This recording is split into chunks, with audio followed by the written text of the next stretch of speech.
Boom, we're live. Alright. Everyone can watch my what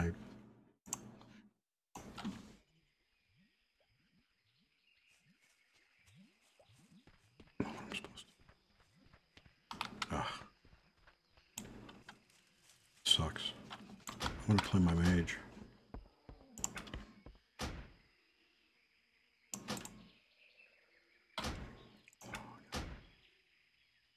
So you haven't been on in like 1,000 days, it said. It's at 1,000. I was thinking more like maybe 850, but God, I didn't know I hit 1,000. It says I'm gonna say, wait, let me guess first. 23. dude, you're not even on here. That's how long it's been. No, they don't. They better not. You're not even on my list. For real? Did my account get hacked? I don't know. Grom Steak, right? Probably. Oh, I don't remember your fucking gamer tag. Come on.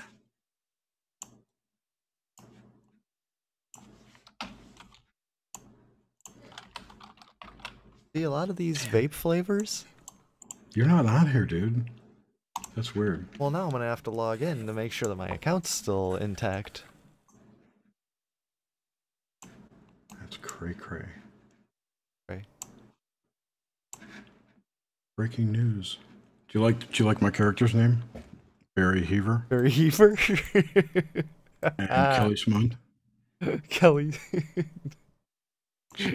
Crushing one it, out. Jared.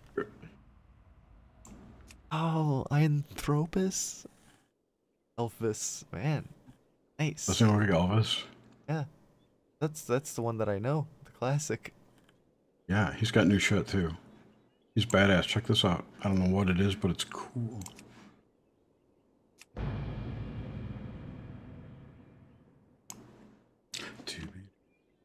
So what's going on this weekend?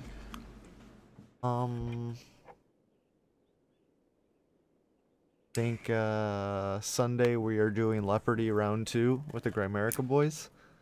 And then no smell. Vape juice has no smell. And then Saturday I think Graham was talking about doing some D&D get together or something. Yeah, I saw that. Okay, so I'm sorry, you were saying about your vape juice. What was it? Oh no, that it's well, I just changed my I have a fresh coil, so I want to try a new one out. But the problem is on 90% of vape juice bottles they don't actually tell you what the flavor is like in the name. So you got to do I know, I hate that. Yes. So it's a lot of smelling. Ooh. The last time I That's actually went to a interesting. vape place, I tasted it. Oh, you tasted it? Yeah. Yeah, I was using dude, the Cupcake Queen. That's Is that good? oh my god. I went through the whole bottle. Yeah, I went through a bottle in a week, I think. Jerry's Berries? What is this? Leave my balls alone. Hey, teacher, leave my balls alone. But then I was using this caramel cream stuff. Wasn't too bad. Oh, I brought you some of that. It was like Aether Vapes. Yeah, yep, Aether Vapes, yeah. That's really good. I liked it. I just can't do 70-30 or 50, whatever ratio it is. Is that what it is? Is that why it's real liquidy? Like a lot more than okay, 'cause Yeah. that's what I thought. I'm like, It's man, like, this stuff isn't that thick. And it's probably a 60-40. I would say on the bottle. It may not say on the bottle.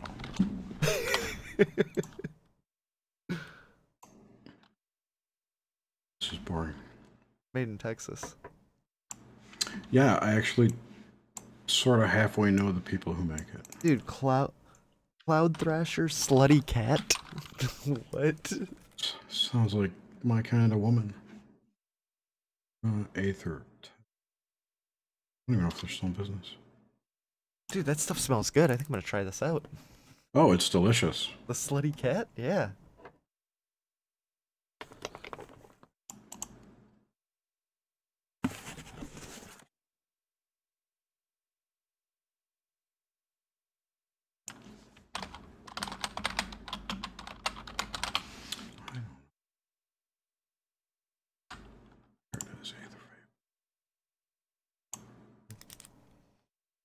Well, their SSL certificate has expired. SSL? Their HTTPS secure certificate. Ah. If you go to their website, you'll get a warning that it may be fake. Sites. All right. Caramel cream. Doesn't say. Yes.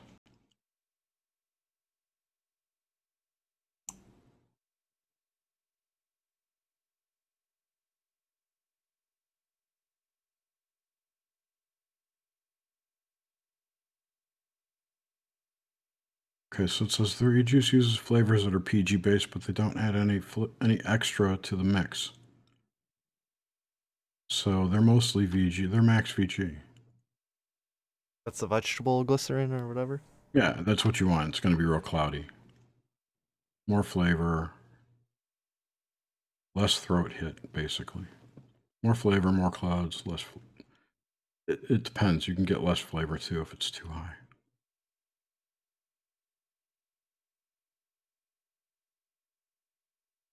But that was a really good juice. I really liked it.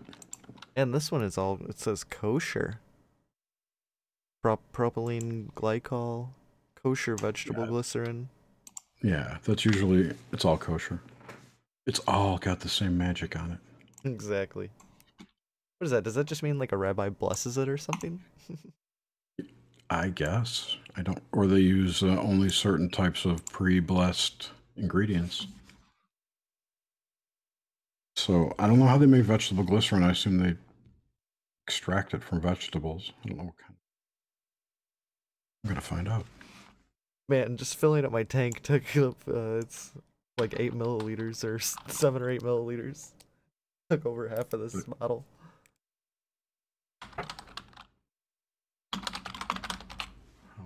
Vegetable glycerin. Soak up.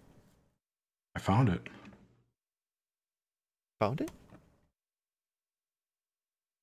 Yeah.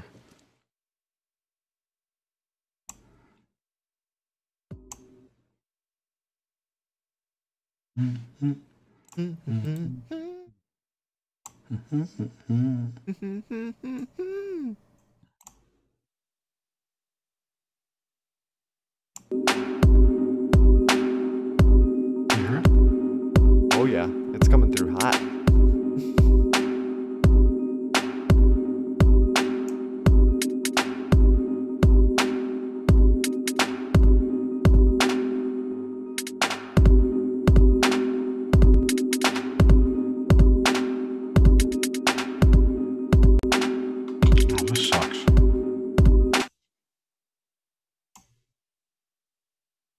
Glycerol, which is also known as glycerin, has a wide range of uses.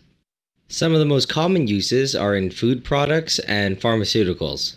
Biologically, glycerol is used for the storage of fat. The glycerol serves as a backbone and links to 3 different fatty acid molecules. It depends greatly on the oil that is used. The yield from different experiments and from different oils is probably going to be quite variable. To an Erlenmeyer flask was added 200 milliliters of methanol. This was followed by the addition of 9 grams of sodium hydroxide. This was stirred until the sodium hydroxide had dissolved. After several minutes, no sodium hydroxide pellets remained, but the solution was still cloudy, which is okay. In the meantime, while the sodium hydroxide was dissolving, 800 milliliters of vegetable oil was heated to around 50 degrees Celsius. When the vegetable oil had reached 50 degrees Celsius, the methanol sodium hydroxide solution was added to it. The methanol is immiscible with the vegetable oil, and you can see it immediately forming a layer. This can pose a problem, but to get around it, we'll simply need to use quite strong stirring. If strong stirring is not used, it will simply stay as 2 separate layers and the reaction won't work very well. While the temperature was maintained at around 50 degrees Celsius, the mixture was stirred for about 30 minutes. In this step, we're doing what's known as a transesterification reaction, and we're liberating the fatty acids from the glycerol backbone. Like we did in Iraq. The base acts as a catalyst, Exactly like and for every triglyceride, we produce 3 methyl esters and 1 glycerol molecule. Fucking love methyl esters. After 30 minutes, the stirring was stopped and the mixture was allowed to settle.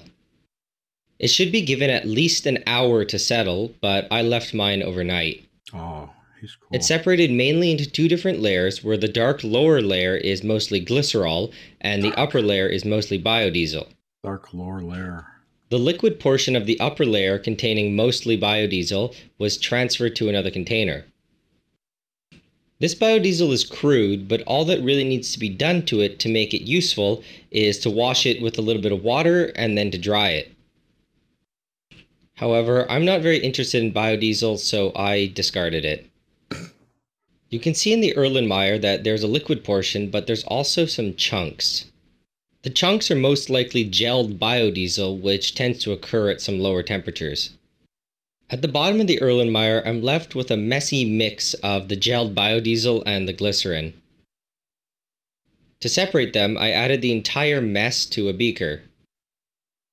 Once it was in the beaker, it was stirred and the glycerin was allowed to settle at the bottom, and when the gelled biodiesel floated to the top, it was simply scooped off using the glass stir rod. At this point, I was left with an orange crude glycerin mixture. Using pH paper, the pH was tested and it showed that it was strongly basic.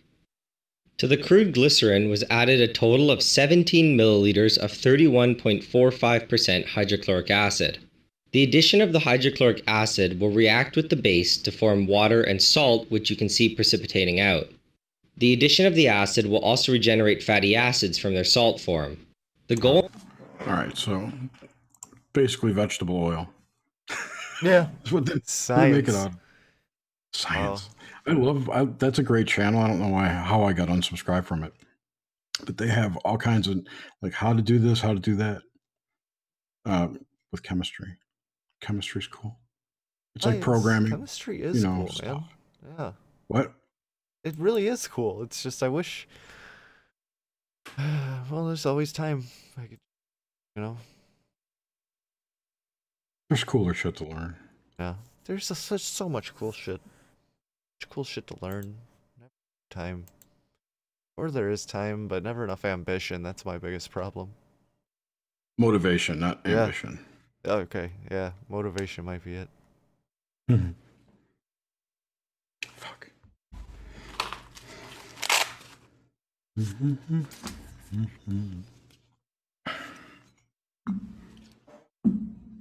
So were you off today? No. I was off on Tuesday. No, my off days got switched around.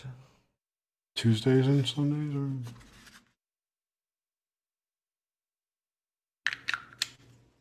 What are they now? Tuesdays are my off days now.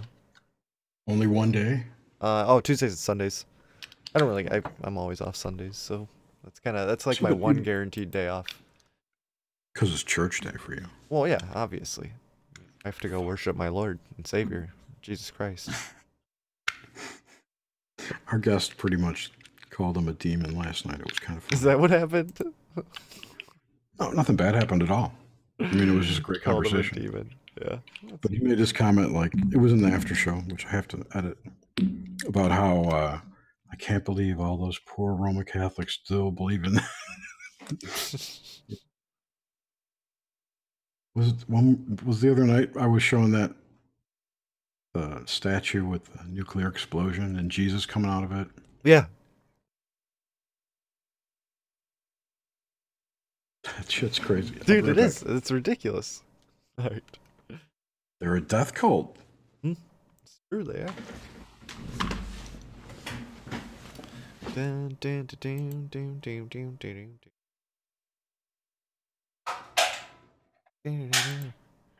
Got a live chatter. Hello, Amanda. Jerry's not here. Even type it out. Amanda. A lot of banging going on. I wonder what Jerry's up to.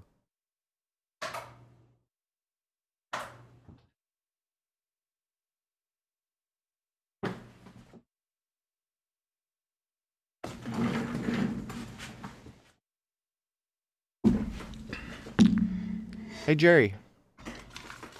Hey, Jerry. What? Who's Amanda? Amanda Poolander? Yeah. She is one of my regulars. So is she wrench worthy? Absolutely. Okay. The other chick, I have no idea. I don't know what that was all about. Lila in Texas, or Lila, Texas. Sure. Lillian, I don't know. Little Ann, maybe? It could be so many things. Possibilities are endless. I have to re-wick. My batteries were dead. My batteries.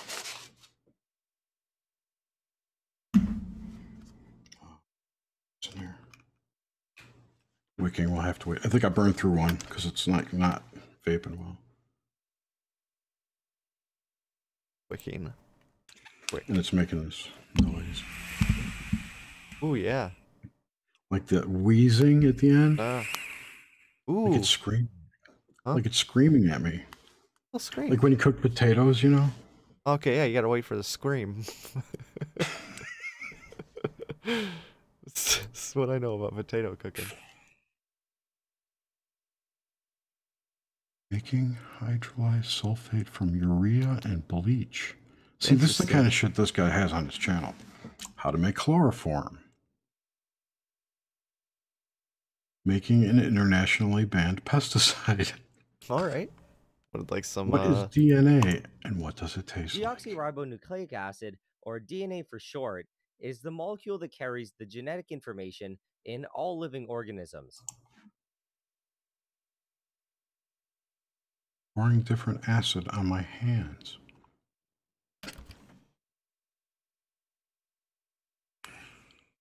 Good old Doc. He's always good. He's a solid viewer. Who? Oh, is he here? Yeah. Dude, I don't know why he never hangs out. Or at least I've never been. Yeah. He does. Give him a link. I always invite Amanda. She never comes in. Chat. Stay a while. It's dangerous to eat pure DNA. Okay, today I'm going to be seeing if I can extract DNA from plants and animals. He makes this goop. DNA? What? Yeah. Yeah, they've got a process to extract DNA. And so the proteins also coagulate with the isopropyl alcohol. So really what I have here is a mixture of DNA and protein, but I'll still take it. Okay, now to eat it. So first, I'll eat my strawberry DNA. So the DNA here doesn't look very long, and that's because the isopropyl alcohol made all the DNA kind of coil together and clump up into big, large groups. And so you don't have these long strands of DNA anymore. But DNA is actually extremely long. Band, by the way. So you basically have these tiny little strings around 3 meters long in every single one of your cells. You know, you and get that's gay why married. when you feel this, it feels kind of rope-like. What? Said you get gay married. Oh, that's true. You know? God, I can't even use that joke anymore. No, the joke doesn't work anymore, Jer. Gotta upgrade my shtick. Well, I think there's easier ways for this guy to get DNA. Yeah. DNA? Glory hole? No, it's not. Glory hole at the truck stop? No. Oh. And you eat DNA. Yeah, that's not what I meant either. Eat anything. It's just not concentrated like that. Hey everyone, thanks for watching again. I'm sure this guy wouldn't be caught dead at a truck If you stop. did, hit that subscribe. How not to die when you Today I'm eat going to be making Prince edible Rupert's Prince drop. Rupert drops. Okay, so after I show you how to make these, I'm going to test if they act like real Prince Rupert drops. What I'm the going fuck to is a test Prince if they Rupert can drop? take a blow from a hammer. You ever heard of that? I'm also going to test if they explode when No, you I have not. It looks like penis jewelry. them to see if they really are edible without hurting myself. So Prince Rupert drops are pretty interesting. They're made by dripping molten glass into water, and they rapidly cool and create internal stresses. So they make the bulb of it really structurally sound. You can hit it with a hammer and it won't break even though it's glass. But if you just snip the tail, the whole thing explodes. But I wanted to try this not out of glass, but out of hard candy sugar and see if I can make an edible Prince Rupert drop. So what I'm going to be doing is I'm going to be adding sugar, corn syrup, and water.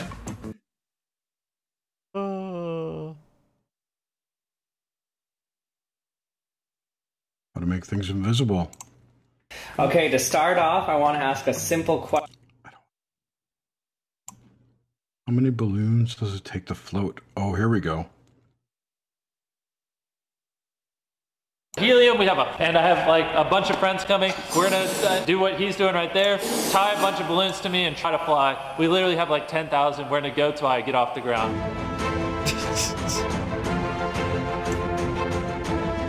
All right, guys, we're up to 405 balloons. Jesse is gonna start floating off any moment now, hopefully. So we've been going another like 3 hours. This is how many we have so far. This is about 2,000 balloons. Pause. So as you know, the helium and the balloons in this video were very... Where did Peace go? I can't get up. Do you need medical assistance? Someone help me.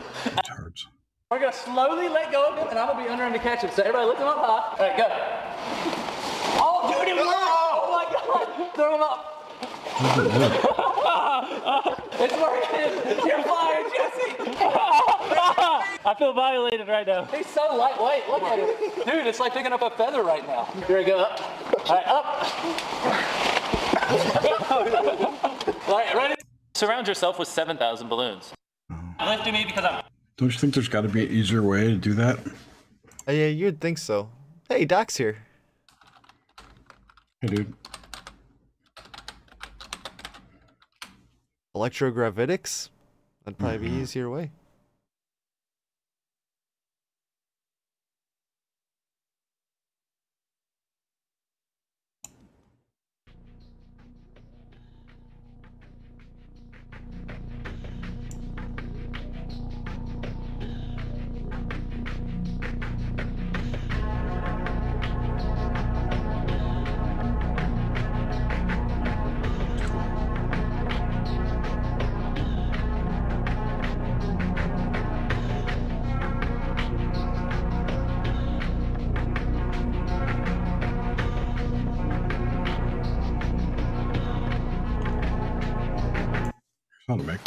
Hi gang, recently I've been getting some emails asking for tips on how to make a lifter from people making... It sounds like Mike.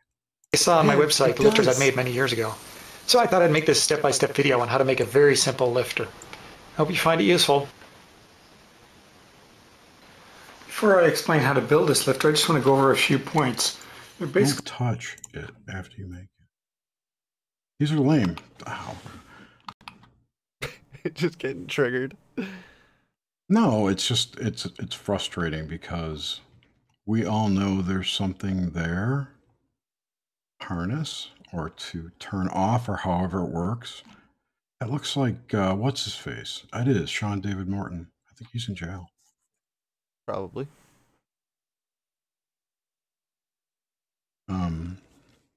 I forgot what I was talking about. Dude, I mean, the Earth has an electromagnetic field. Like, if there's got to be a way to harness it, or to figure out what frequency that the Earth vibrates at, so then you could find the opposite frequency and cause that sort of... If that's what gravity is. I think it's more buoyancy related. I mean, who knows about gravity? I don't know. Well, that's what you're trying to defeat. Right. Or cushion. Or just defeat the... Let's just forget the term gravity and just say it's whatever keeps us bound to the Earth, whatever makes things go down, whatever that force is. Yeah, counteract down. So we need to find the opposite force. There was just make a bunch of sound effects. In America who actually said he had it figured out. Maurice Cotterill. Did you ever hear that interview? I probably heard it, but I don't remember it. Yeah. He said that he thought that gravity, his whole thing was based on his theory that atoms they don't only spin one way. They can spin, I guess it's the electron spin, or the spin of the whole atom, including the shell, right? So you can imagine a blob of liquid, like a drop of water spinning. It can spin, horizontally or vertically. The atoms can. And he was saying that you can change the spin on hydrogen atoms by spinning it in a circle, in a vortex. with some kind of magnetism. So he was using a tornado as an example. And a tornado, you've heard reports of like cars getting lifted up in the middle of tornadoes and floating in the middle. Yeah. Because he says when in the vortex, the hydrogen atoms, their spin flips to whichever the other position is, and that detaches them from gravity. Or how else did it put it? The way I remember him describing it was that there was a target like of gravity, right? If a particle could choose what it's going to gravitate towards, and you could turn that on or off, and if it's usually like the biggest thing farthest away, like the Earth, right? But if you turn it off, if you turn the spin off, it gravitates towards the nearest large object, which would be the car, which would make the car float. It was kind of his. I think that was the way I remember it. You'd have to listen to it, but anyway, he said that basically the particles have two spins, and when it spins the normal way, it drops to Earth, right? It's affected by gravity. But if you flip them the other way, it's not affected by gravity anymore. So if you can enclose that in a circle, right, you could put a ship inside or whatever, however that works, right, and project this field around you that's a vortex that produces this effect. You can float anything. Okay. Wow. But that ties back to so many different things, backwards and forwards. So if you look back to like, was it the Die Glocke, the German thing, the Nazi bell? Mm-hmm. Was counter-rotating magnetic fields with metallic red mercury or whatever. It's all speculative and allegedly, though, right? And obviously, it's all alleged. And all the way up to CERN, which is the exact same thing, just on a huge scale. Right, you've got counter-rotating magnets. They've got electromagnets that are propelling particles, right? So there's something to that configuration of magnetism. Well, dude, magnetism, that's just magnetism just in general, just how you could basically just create electricity by running magnets around like copper really fast. Like, I mean, it's that simple. Yeah. Like, and that one dude, Gerard Morin, talks about how so if you take a copper wire is made of copper atoms, right? Mm-hmm. And the common theory, I believe, that's taught right now is electricity flows as electrons through this wire, and they transfer, right? The copper loses an electron and gains a new one, and it just kind of flows through, right? Okay. Making the whole wire electrical to the touch. So what he believes, he says that's all bullshit. And what's really happening is that the voltage is a resonance. It's got a frequency to it. And that frequency is vibrating through the copper wire.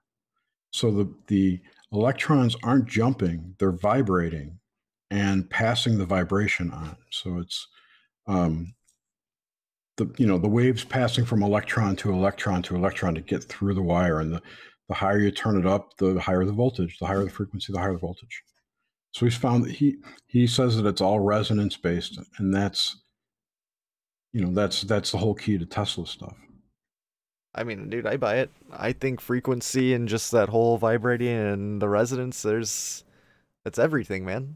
Like, really, because that's how we even interpret things, how our senses work. Like, no, I totally agree. But I find the idea of the electrons aren't moving pretty fascinating. The non-moving atom. So, I mean, are electrons even real? Well, at this point, doesn't matter. I mean, because we've got quantum blobs interacting with other so you've basically got a copper wire turns out to be metal's a crystal. You know this, right? Yeah. So, and we know the crystals resonate when they're applied pressure, frequency, whatever. So you've got this crystalline structure of these atoms. It's called blobs, quantum blobs. Because the electrons can't be mapped, right? They can't be observed because when you observe them, you're affecting its orbit. That's the problem. So you can't really see this stuff. So you've got this massive grid, 3D grid of blobs that you're shooting sound waves at, essentially frequency, and they're rippling, right? So they're all going to ripple together like one of those ball things on a desk, right? Yeah, exactly. They go back. That's what's going to happen. Yeah. So that's what this guy says electricity is. I mean, who knows? He also was talking about the power grid, which I thought was cool. That it's a loop. So all the power stations connect to each other and they make a big loop. Like around the country? Or around just your region? I'm sure it's not one big loop, but each municipality or whatever, each area has its own loop. But the power goes into your house and you have to push it back out. It's a loop through your house. Right. And you take off it's like you just tap it's like a river. Tap into it. It's a river that you've cut a canal in, right? So you can get a little bit of it. The power. Right.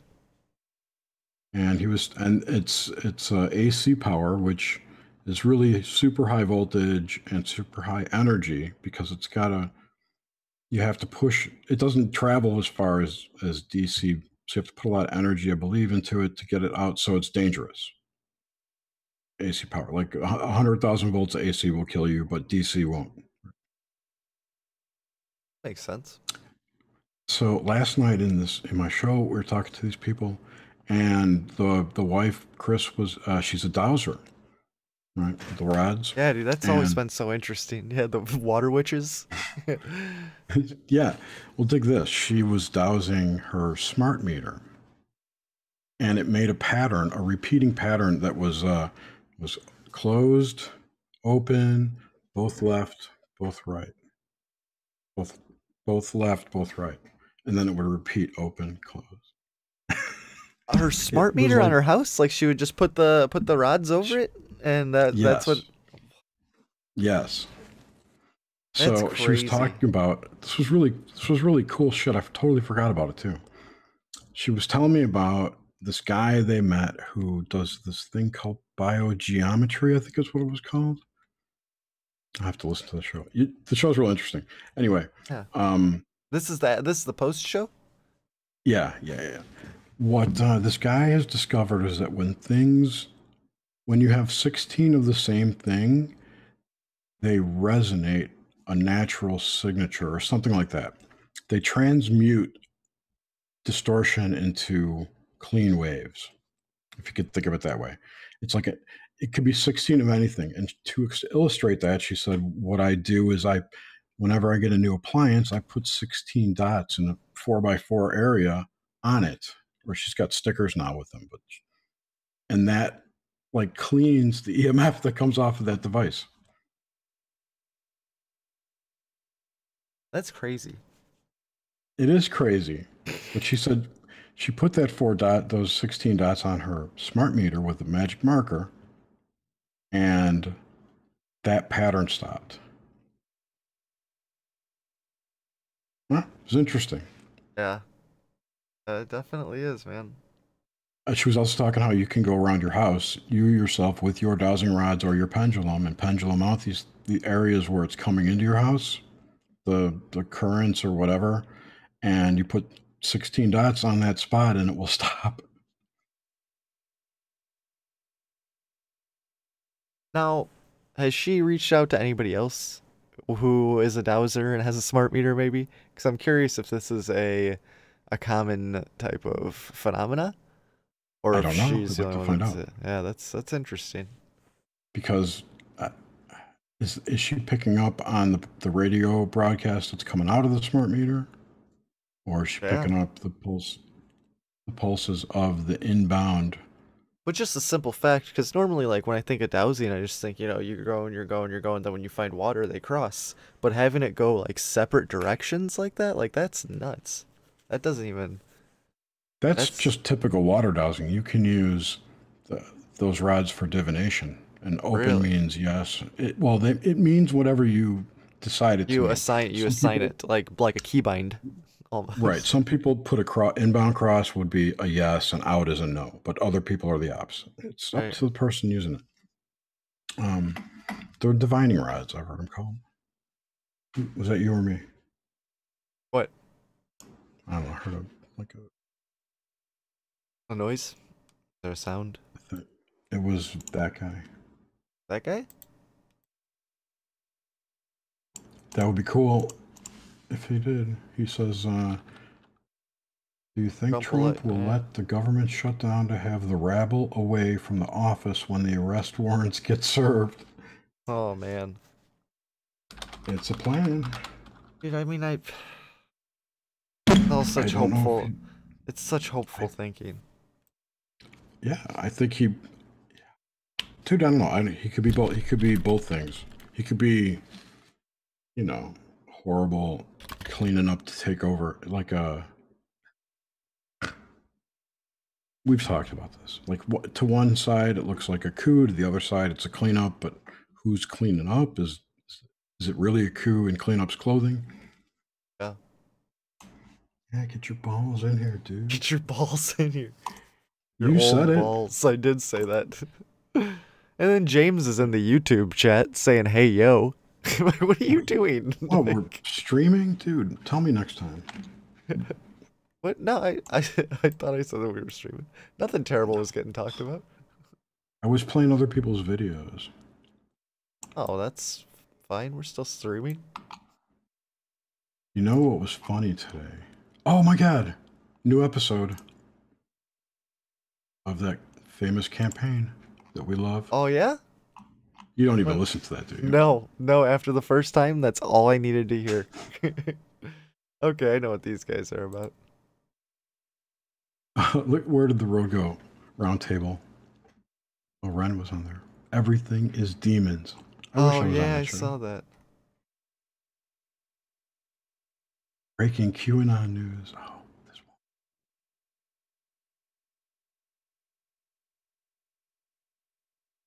Track your farts. Cool. I want to eat a copper thing though. Like a copper looks thing? like a coil. I'm not sharing screen, am I? See what I'm looking at. Can't see this thing. This pill tracks your farts. Sharing screens. Oh yeah. A little fart tracking pill. Do you like this dude? He's hilarious. That dude. This guy, the Ruben, I think his name is. You know, I really can't wait for the future. I can only imagine the technical advancements, the science. You know, he uses the same font as SMQ. Never once watched one of SMQ's videos. I hang out on his live streams once in a while. Here it is.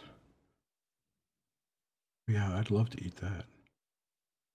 Yeah. What would you eat that for? Yeah. No machines. No machine pills. That's crazy. Why? What possible benefit would it to know how much methane you produce? Unless you're exploding. That's really the only, yeah. It could be, yeah. All those spontaneous human combustions and over in London going on. Like it happened twice in like the past. You know those are directed energy weapons. You think?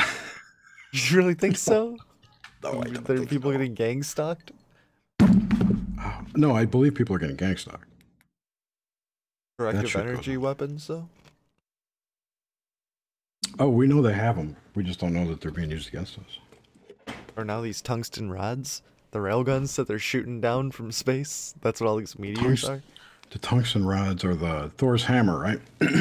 I don't know. I've never heard it, but I like it. It's a concept that was introduced, I believe, by Arthur C. Clarke in the 60s. Or it might have been Jerry Pornell. It was Jerry Pornell, not Arthur C. Clarke. So Pornell wrote about it in one of his books.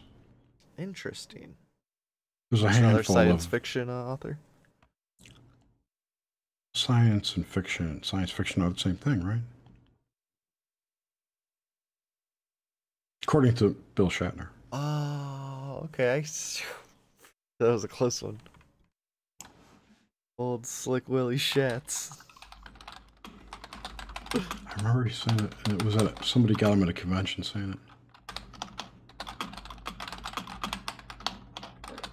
Slick Willie. Oh my god. Where was Like a little 2-second. So you've been a failed accountant, I'm hearing. No, Or you're almost like his bookie. Apparently taking on his, here it is.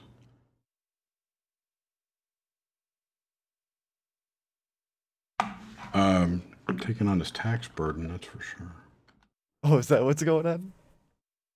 Apparently. He doesn't realize it, but I figured it out. Now, this was like a fan video. I can't find it. Here it is. Wait, maybe. Yeah. So it was in this video. Not going to play yet. Find it. That we don't see has got to have some life in it.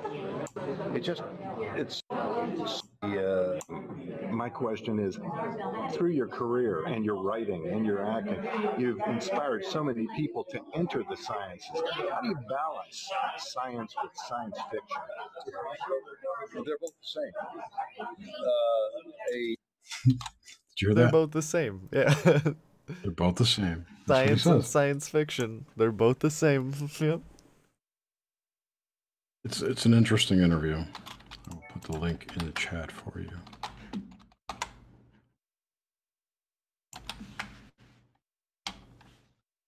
So yeah, it's so what is it? It just seems like a lot of ideas we hear about in books, and then whoa, bingo. It's real. Like satellites. So who do you think's getting influenced by who? Or do you think it's just a download that they're getting at the same time? Or things like this just comes in waves, maybe? Waves of knowledge. I don't know. It's all just part of the fake reality we live in. Reality? Possibly. The fake reality. But it's real to some extent. Like it may be fake. No, okay. So not like shit in our lives, but everything that we don't touch or are exposed to that we're told about, like space or overseas or China or what, all that shit is, for all we know, a construct. I mean, I know it's there and there are people there. It's not what I'm saying, but the news about them it forms our beliefs, it forms our opinions and how we look at the world. We shape our own matrix, basically. Yeah. Right. By what you believe is true. Yeah. What you believe, what you know, what you can actually understand in your mind. Yeah. I mean, that's interesting for sure. I think the dude last night was a geocentrist, if I recall correctly. So that means he thinks Earth is the center of the universe? He thinks that every individual is the center of their own universe. That makes sense. Or everything revolves around you. Sort of. Well, yeah. I don't know. Hard one. Sounds like some white privilege shit. It does. He's a fascist. Because probably. I'm sure some people, Wait, what other derogatory political term can we call someone in the wrong way? No, man. But I'm really like. He's a commie bastard. What keeps blowing my mind is people actually think Trump is like this racist, fucking horrible person, like sexual predator, dude. And it's like they fucking believe it. Like, I don't know. I just don't even know. I mean, free bird, dude. There's what is it what's the newest one that I heard? I heard on No Agenda today. But when Trump bought Mar-a-Lago, he was worried, or he was wondering like how come they don't let these let black people like in the clubs and stuff, because in his mind everybody has money. So he sued the city of wherever it's at, but he ended up suing that whole area to start allowing like black people in the clubs. Like, and it's all documented. I don't know, but it's here. I'll find the article because like you could actually bylaws. Like, is it a whole subdivision kind of thing or a town? Did he buy a town? Check it out. Did he buy a small city? How much of it was financed?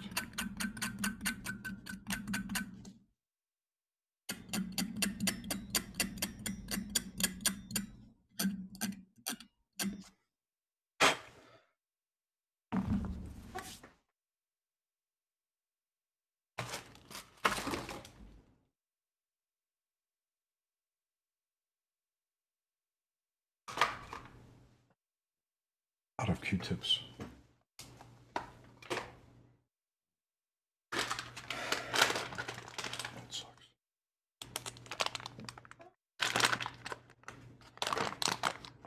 Did you find it? I think so. Tommy, can you hear me?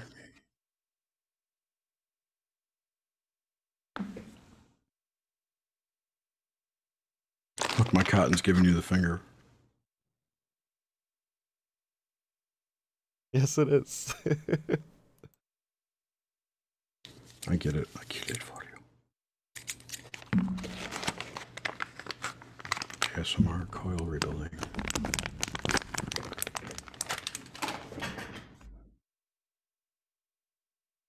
So, did you guys do a show the other night? No. You talking about last night? I don't know. I thought you said you were talking to someone this week. No, I don't think so. I don't know. James has been talking to all these different people, so I'll give him another chance. He's got to redeem himself after that Boyd guy. Dude, I don't know what it was, man. It's all good. Yeah. He was okay to talk to, I guess. I couldn't get into it. I don't think you were the one who got the credit for debuting his thing. So. Oh, 100% I didn't. Yeah, so you escaped that, I think. Yeah. Did you see what Chris Zuger put out about? Yeah, I mean, about it was pretty how... angry. Yeah. Pretty cute story. I mean, I don't know that Jeffrey Boyd Jr. fabricated that. Yeah, well, I guess what it is, it's there's satellites. There's some sort of satellites that yeah, we looked them up the other night. Yeah. Crazy. Yeah, right. And Chris is saying that he fraudulently presented them as UFO footage.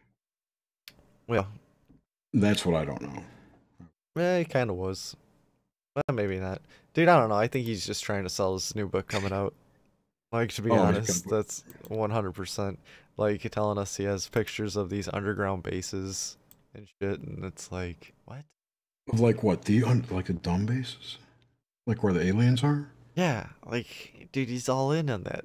And I just felt like instantly right off the bat, I was like, man, this is like the stuff that when I first found out about, like, when I first started getting into this, like, that's, like, right, that unbelievable shit. Yeah, the unbelievable, and like just the actual, like, watching the ISS live feed, thinking you'd see something, or like see, like, just nonsense like that.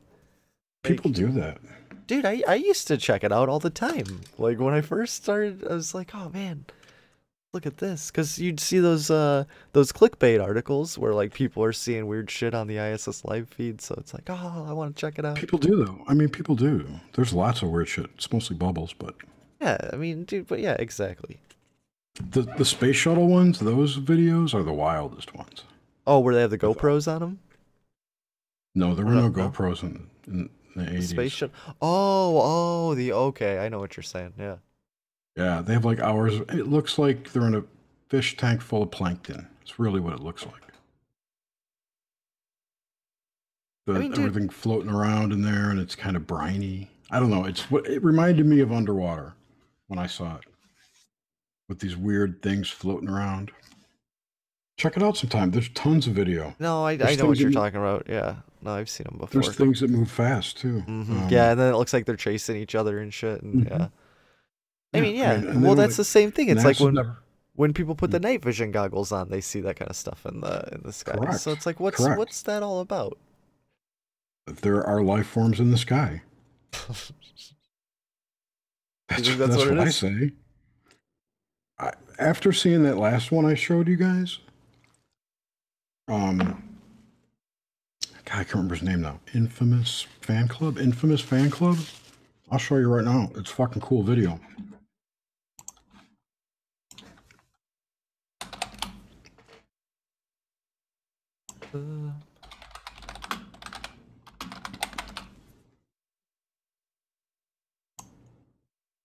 This guy films with night vision, 3rd generation night vision goggles, I'm pretty sure.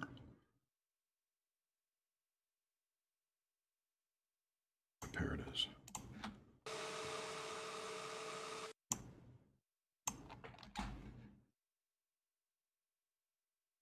Work. Oh, it will work.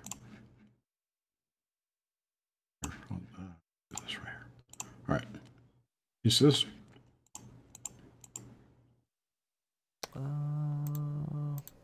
Yes. So he had his night vision goggles on, and he saw this orb, what he was calling an orb, release these smaller orbs. See that? Just got a better shot in a second.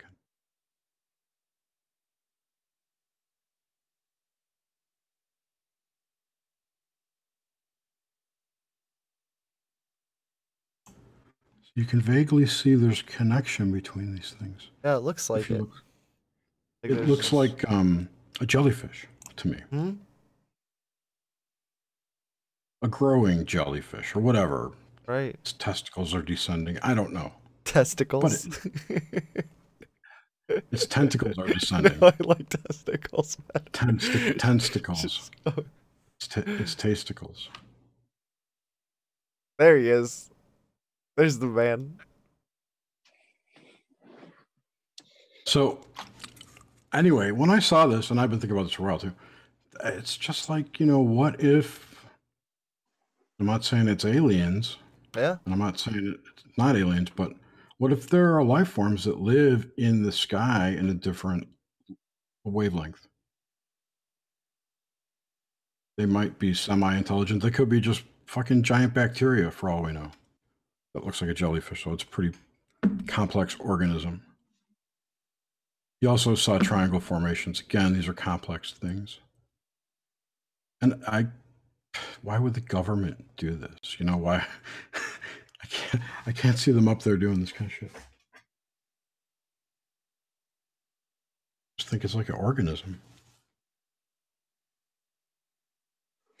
I'll tell you something, Jerry. Looking at the stars, the major stars or whatever, I did some telepathic kind of request, and it worked a couple of times. One of them was shining too brightly, and I told it, "Hey, you're gonna get busted, with your high beams on. Shut it down." I'm kind of a smart ass. And I've seen enough already. It's just like, I'm not gonna point punches. Just turn the damn thing down, and they did. I say they, whoever they are. And another one was, I was ready to go to bed. I was outside, and I saw those stupid stars, and it's like, hey, I'm not going to go to bed until you blink twice. And I had to repeat myself again. And then one of the stars I was looking at blinked twice. It's like, all right, good enough. So try it sometimes. It's kind of like when you're with an ornery person. I've done it plenty of times. There you go. So that's news to a lot of people. When you were talking about this picture and saying it looks like it's alive, and it's like not. I was just kind of saying that there could be life forms that live in the sky, in the air at above a certain altitude, say, in a different wavelength that we can't see. All sorts of them, all sorts of different types. Yeah. Not just the infrared or whatever that night vision is. Yeah. Dude, that's so much more. That is so much more exciting than any spacecraft or anything could be. If it's like just some awesome new creatures or something we don't know about up there, like that would be awesome. Right, but that doesn't explain abductions or reptilians or all this other nonsense that's going on. CIA. Maybe. I don't think it is. I think I don't think it's CIA.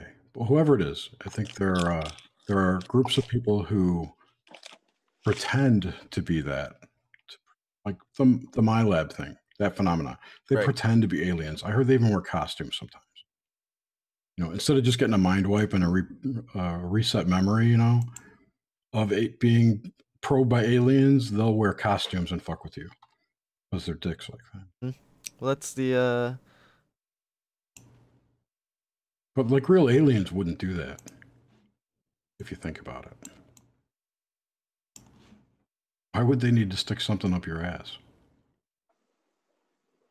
Bro. I didn't want to laugh either. Seriously, you're in here twice, Oh, I know. I just saw it. It finally came up on my laptop. That's what she said. And yeah, right. That was your left dance. Free bird. What do you think about like the Travis Walton shit? Like, do you think he was actually abducted, and do you think it would have been something like that, the My Labs or whatever you're talking about? Because I have no idea. His stories. He doesn't really specifically talk about beings, does he? Yeah. Oh yeah, he does. They're grays, right? No, I think they're more of I think he described them as looking similar to us. Like they looked human-like. Pretty sure that was his. I don't remember his shit that well to comment. But I would imagine it's... I don't know. I don't know what these things are.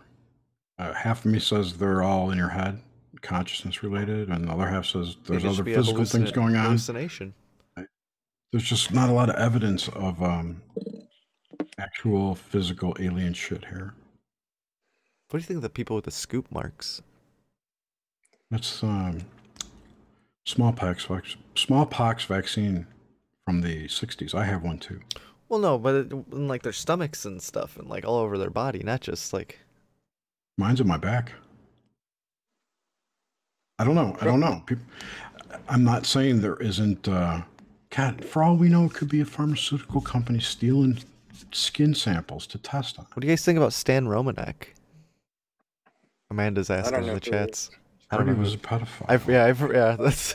Isn't he the guy? Isn't he the guy that had that documentary and then on Netflix, and then it came out that there's all this child porn. I never heard about him until he was allegedly a pedophile. Yeah, that's right.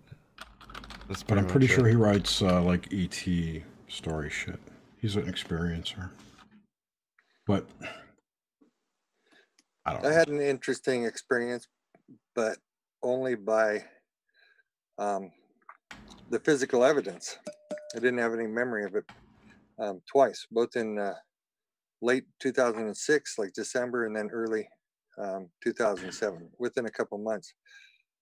Within that time period, I first taken a hot tub and it was overheated, and a large mark, like a cheese slicer, like 2.5, 3 inches wide, went up the inside of my right thigh.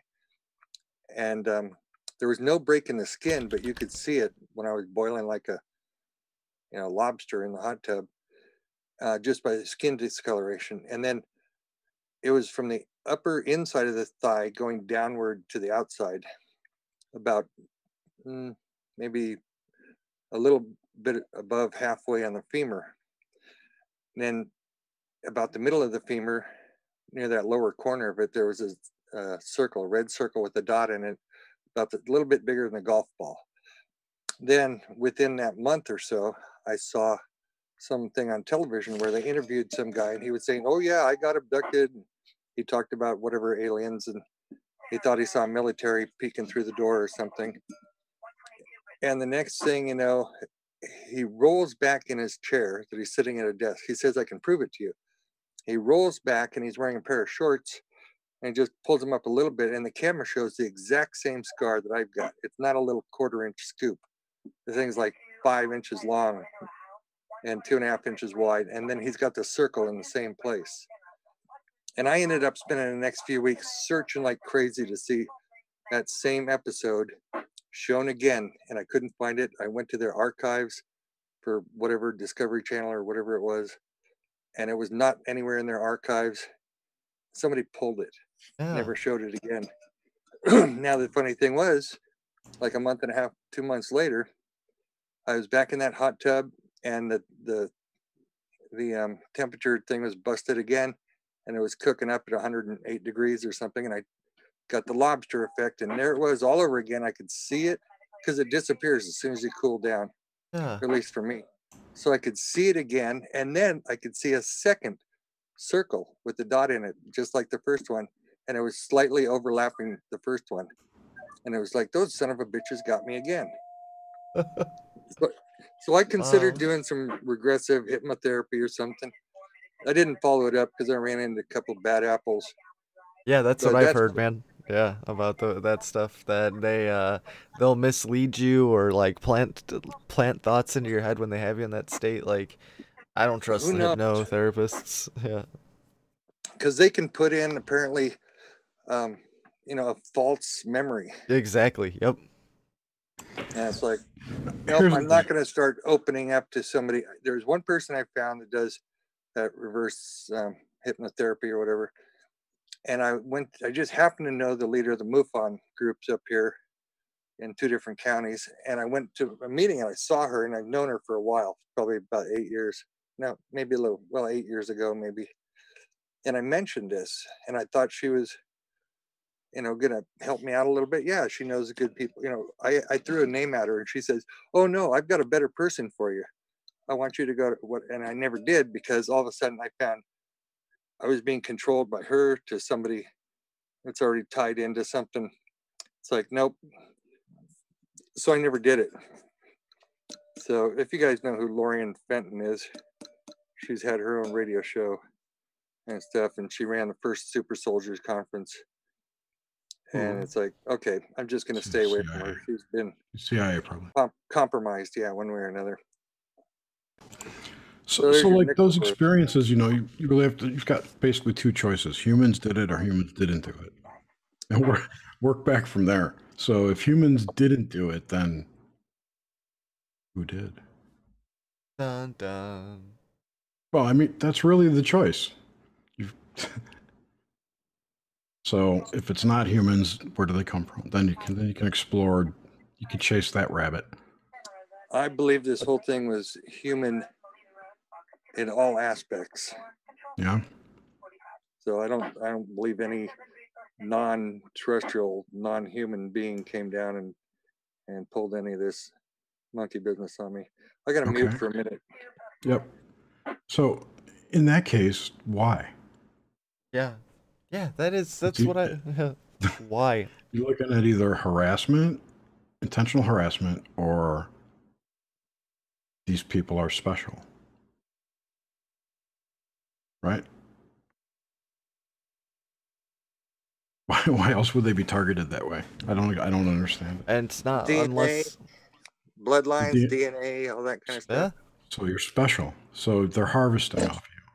Well, yeah, I actually chased down a bunch of that stuff through my family history, through some old royalty a couple thousand years ago, cousin of Alexander the Great. So, and the RH negative pool, of course, and the Mensa IQ. Yeah, so we're talking smart, psychic, more apt to be psionic people. To be what? To be psychic, psychically active, psionic, whatever. Yeah, I've had a lot of telepathy with animals and girlfriend. You've had it with me, dude. Oh yeah, okay. I don't think anything of it. No, I don't either. Just gotta track down that Bitcoin wallet now. I made a really. I forgot about that. I made a cool sigil for everyone to use. Cool sigil? Yeah, if we get everyone to jerk off on it tonight when they're jerking off, okay, or whatever. Just while you're enjoying a scotch, perhaps. I need to. Oh, I fucked this up. I have to. Hold on. This is gonna take me. Tony.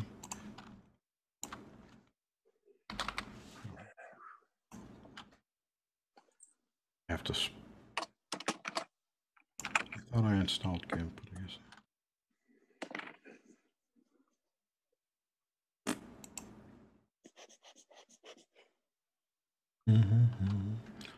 The most boring stream.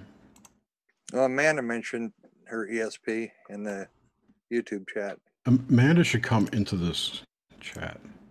She can't get Zoom. Like yeah, which that's a lame excuse, and I don't believe it. And I've never seen Zoom not work for anybody. It works across all platforms. Yeah. So if you're just too shy to come in or don't want to, that's fine. Just be honest, please. Steve, if it's really my Zoom, laptop is like 10 years old. That's possible. Running Windows 98. But as Grim said, we don't judge. It's a safe. No way. No way. I'm the last person that should judge anybody. God, look how long I've been bitching at Darcy to come join. I'm too shy. You know, you know. And Amanda, don't be sorry you're shy. It's all right. Every time I hear the there's name reason. Amanda, all I can think of is Mo and Bart Simpson calling and going, "Is Amanda there? Amanda hug and kiss. Amanda hug and kiss. Mo's Tavern. Is there an Amanda hug and kiss in here?" That's who does Hank Azaria does that voice, right? Of Mo. Pretty sure he does. Holy crap! I tried to cut and paste that link That's what that she you put said. in there. It looks like hell. Cut and paste that link I put in there. Yeah, it doesn't look smooth. I'll throw it in there anyway. Where? What are you talking about? The Zoom link for Amanda. Oh, here. I got it. Yeah, I got to redirect. I think she's just shy. No. It's okay. Here. She's not shy anymore. There's only 4 of us in here. Yeah, and everybody who's watching is in this chat, so it doesn't matter. There's only 3 of us in here. And Amanda's the only one watching. It's like, yeah, right. You're not going to jump in the pool. Yeah, come on. Come hang out. Cool. Talk, because we don't want to read and type. That's why we're in here. There, that's the Zoom chat. You don't need any courage. Just come in. No, look, I'm not even. It's not scary. No, you listen to us all the time. We're the least threatening people. Least threatening people ever. Totally. As soon as you open it up on the bottom, you can mute the microphone. You can turn off the camera. Like right now, I have video on my laptop, and it just shows the pink sticky note that's stuck over it. He likes pink sticky things. Yeah, pink stuff. You know it. Anyway, so I can mute that too. Dude, that's what I love about our community too, is because 9 times out of 10, like when somebody does first join and start talking to us, they peel the sticky note off of their camera when they start chatting. You gotta have that sticky note up there. Oh man, I have to take mine off. Take it off, baby. I just downloaded it. Where'd it go?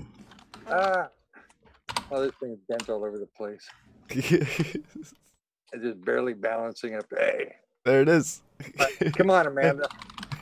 Sticky note or not, it doesn't matter. This is my first time. I'm a liar. No, it's not. I'm not a virgin. You've been on a ton of times. I know. I bounce around. If it gets too busy, I'm not going to be in there with 6, 7, 8 people. Yeah, it gets crazy sometimes. Yeah, I sat in the small chats every now and then. That one time we had like 15 people. I was trying to get like a huge. I wanted to see how many people we could get online. It would be fun. I got to clean up my freaking house. What do I got? Like, I don't know how many monitors behind me. Oh, nice. Like 5. Something like 5 monitors. 1, 2. You need a woman. You know, yeah, I was thinking about that. Somebody do the dusting.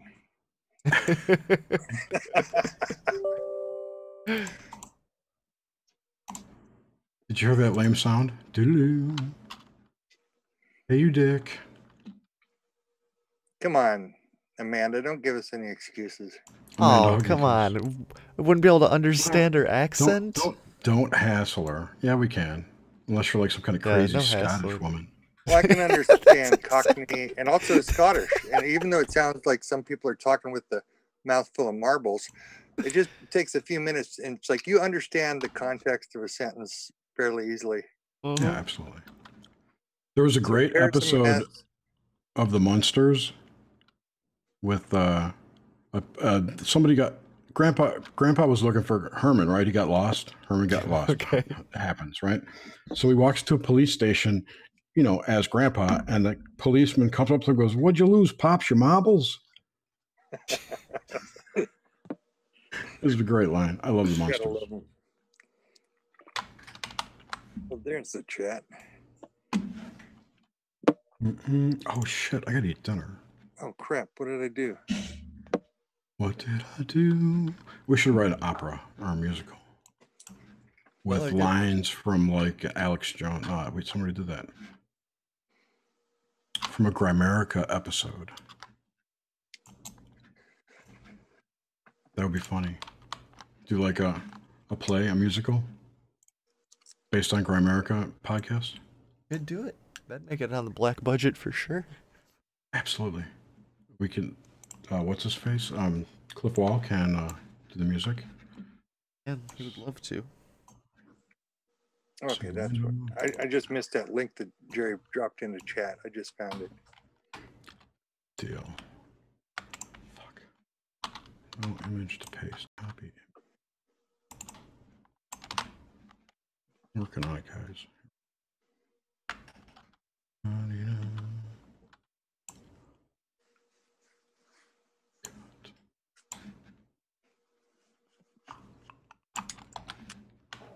So we want to go back to the stars and see what's flying around out there. We're doing that? Back to the stars and what kind of intelligence they had. I know the topic keeps changing, but oh, I didn't. Yeah. Oh, what kind of intelligence? I heard. Jack Stratton Kent. Is his name? Jack Stratton Kent. I'm pretty sure is his name. And I think Gordon White asked him what he thought the stars were, and he said spirits. That was pretty interesting. Like fallen angel kind of stuff or whatever. Whatever that means, yeah, I guess. Just maybe even like people. The orbs. Yeah. But just major size instead of all these little bubbles we see showing up in photos. Or there's the atmospheric lensing makes them bigger. I don't know. I really don't know. I don't even know where they are. I think they're like below where the ISS is, if it's there. Depth of field is impossible, it seems like. Yeah, it is. So I mean, if they're in some kind of like subcutaneous layer of the atmosphere, you're right. There's some sort of separation layers between stuff. Yeah, like between us and those jellyfish. You know, that reminds me of the surface level blackfish. There was a blackfish that people spoke about a decade ago or something that would attach to people's spine, like a, what is that? A lamprey? It looked like a flat fish, you know, a fish profile, but like maybe 14 inches tall and 2 feet long, something like that. And in some photos, you could kind of see a shadow, like attached right at the base of the neck kind of thing. Like they call it Archon energy or something like that. Wow. Vril energy. Vril? Not Vril, no. This is like it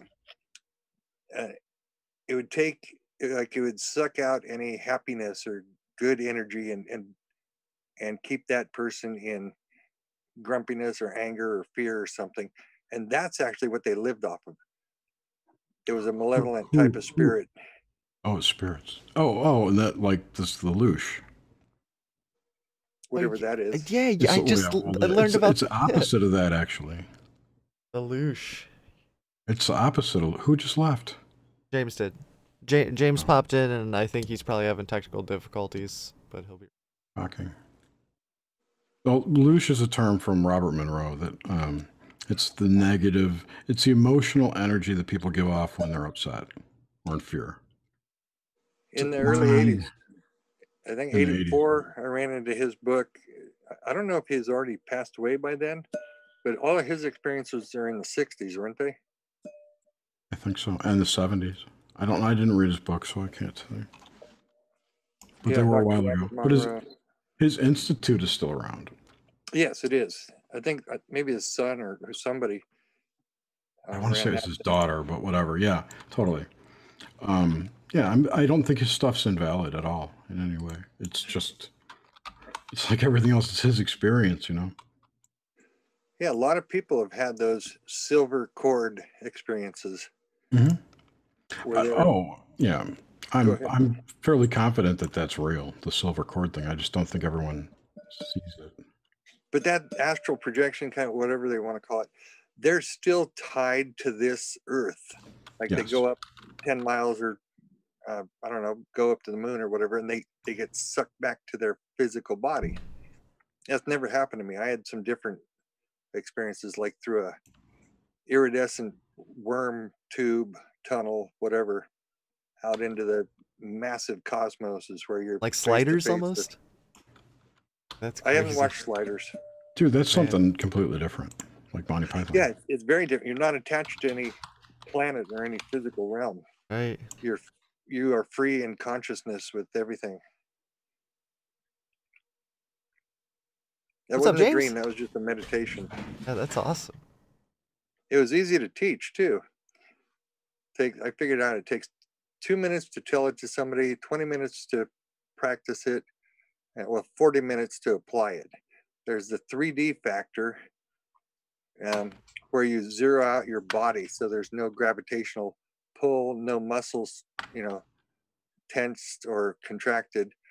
So you're sitting, cross-legged, like a simple mind meditation, but you zero out yourself in the XYZ axis. So and your head is like the bowling ball on the stick, so it's totally balanced. There's no muscles doing any work at any time. So you're with your eyes closed. Then you can toggle between black and white with your eyes closed, and that's the yin yang, or the opposites, going back and forth. And you can see it like you're watching a fuzzy television set. So it's all static.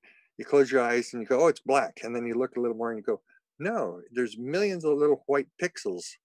And you just pick one out in the very center and you concentrate on that and you zoom into it. And so then everything's covered in white with a million little black pixels. And you find another little black one and you zoom into it, and it wraps around you like the Star Trek or Starfield simulation on your computers. So it's like you're going a billion miles out into the universe. Sorry. So all of that is just a simple meditation practice. The only physical thing you do for the first 20 minutes is you do a tonal chant that carries a few of the chakra tones. They're the same resonant tones as the colors, as the chakra points, as the musical notes are analog instead of digital. And so and it's the old frequency spectrum, like do, re, mi, or scale, musical scale, do, re, mi, fa, sol, la, ti. And you keep the lower ones like a didgeridoo bass, bo. And so you mix it with a harmonic upper frequency. No, it's all vocal, it's all tonal. And so this is the way I learned it, by accident, because my wife was doing meditations I took her to. And I didn't know what the chant was. It was some other language. It was Om Namaha Shivaya. And it's like, later I found out that's Shiva, the god of, they say the god of destruction. But think of it like you have a chalkboard full of all sorts of formulas. It's like erase it all, or just like the Tibetan mandala. I've seen one made out of sand where they finished it, they did their prayer, and then they wiped the whole thing out, the destruction of their representation of the universe, and that beautiful sand that takes forever to build that thing. And so that's their homage to Shiva. Whoop, I just dropped a No, it's me. Okay. You didn't. Hey, Amanda made it. Before you started talking, I was doing this. What? Welcome, Amanda. It's just my own experience, and it was easy to do. No, it's very cool. I would love to learn that because I haven't not been able to yet do anything like that. So get your ankle behind your head? I was just zeroing out my body, and I don't follow the Indian tradition or the Buddha or any of that, whatever her name is, or his name. Shiva actually is both sexes, of course, like so many, male, female. It's like all the gods are, I think, or the angelic realm, those things. Now, they're not in the Christian worlds. No, they were.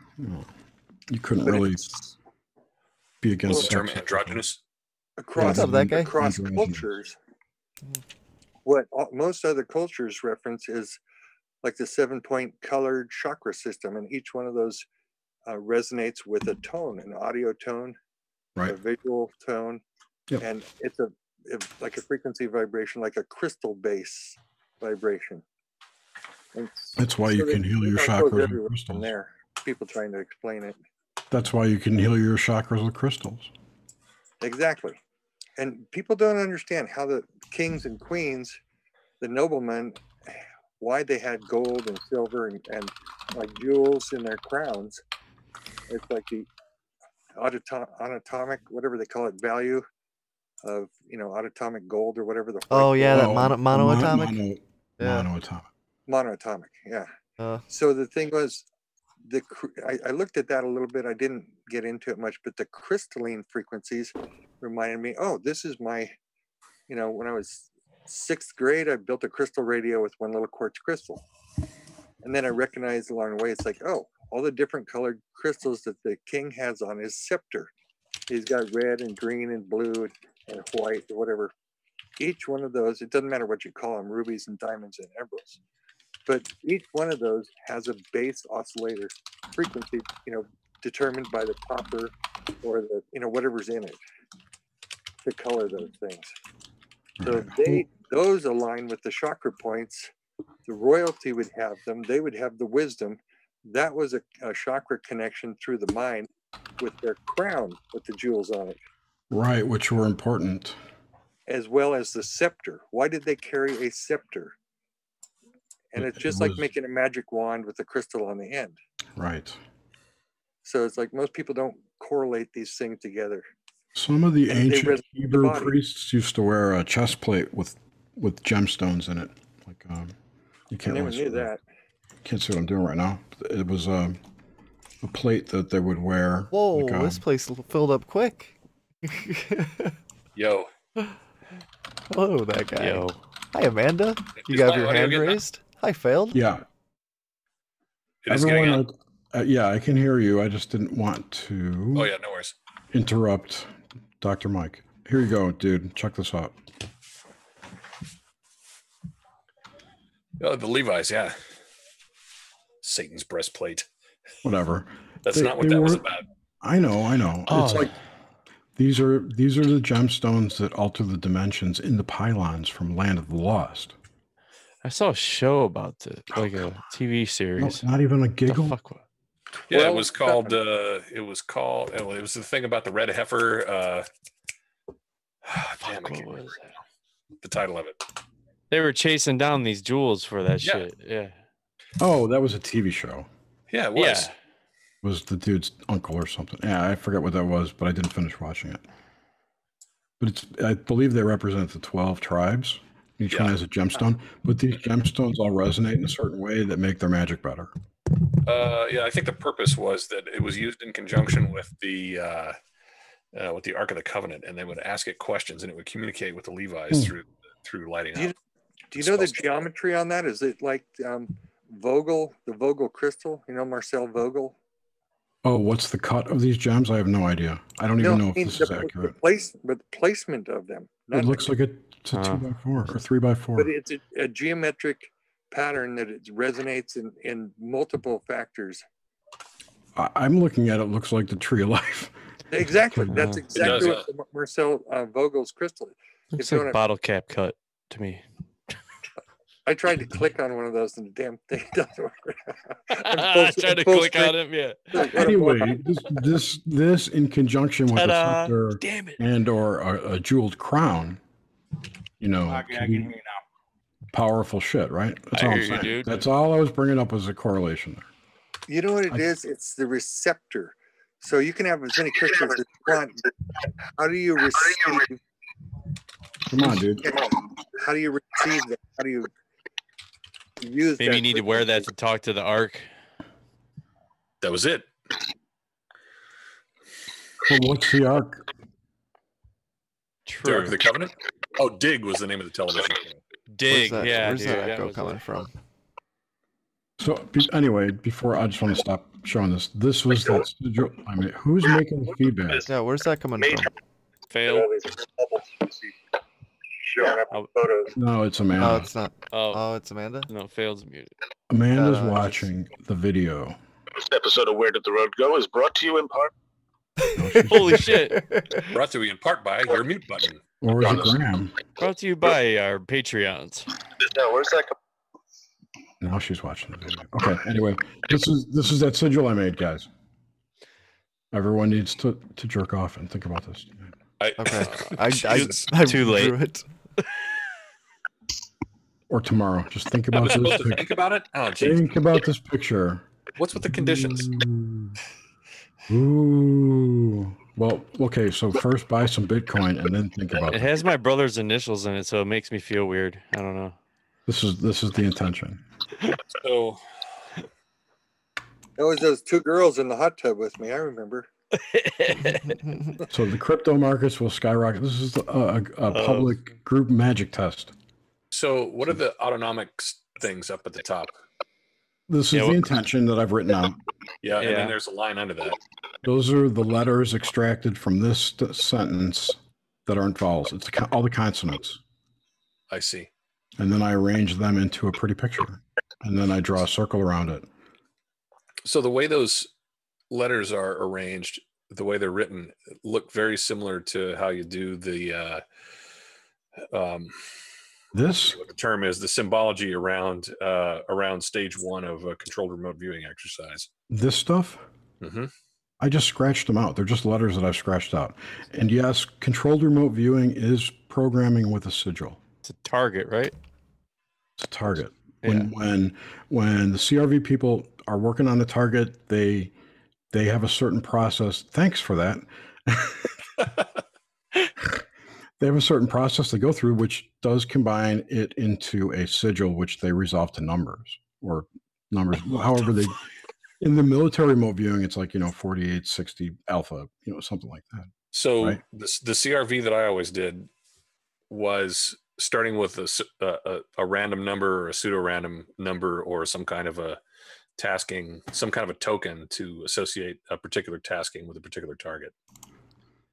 And the symbols that came in stage 1 were all autonomic responses from the process of beginning to make contact with whatever the target was.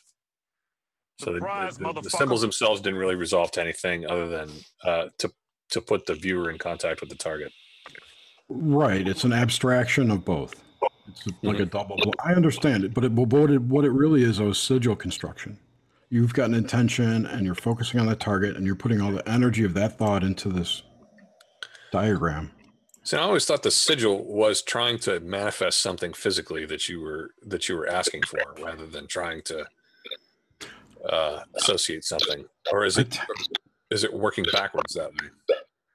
How about if you were imparting the energy of the target into that symbol in a way that other person's subconscious would recognize?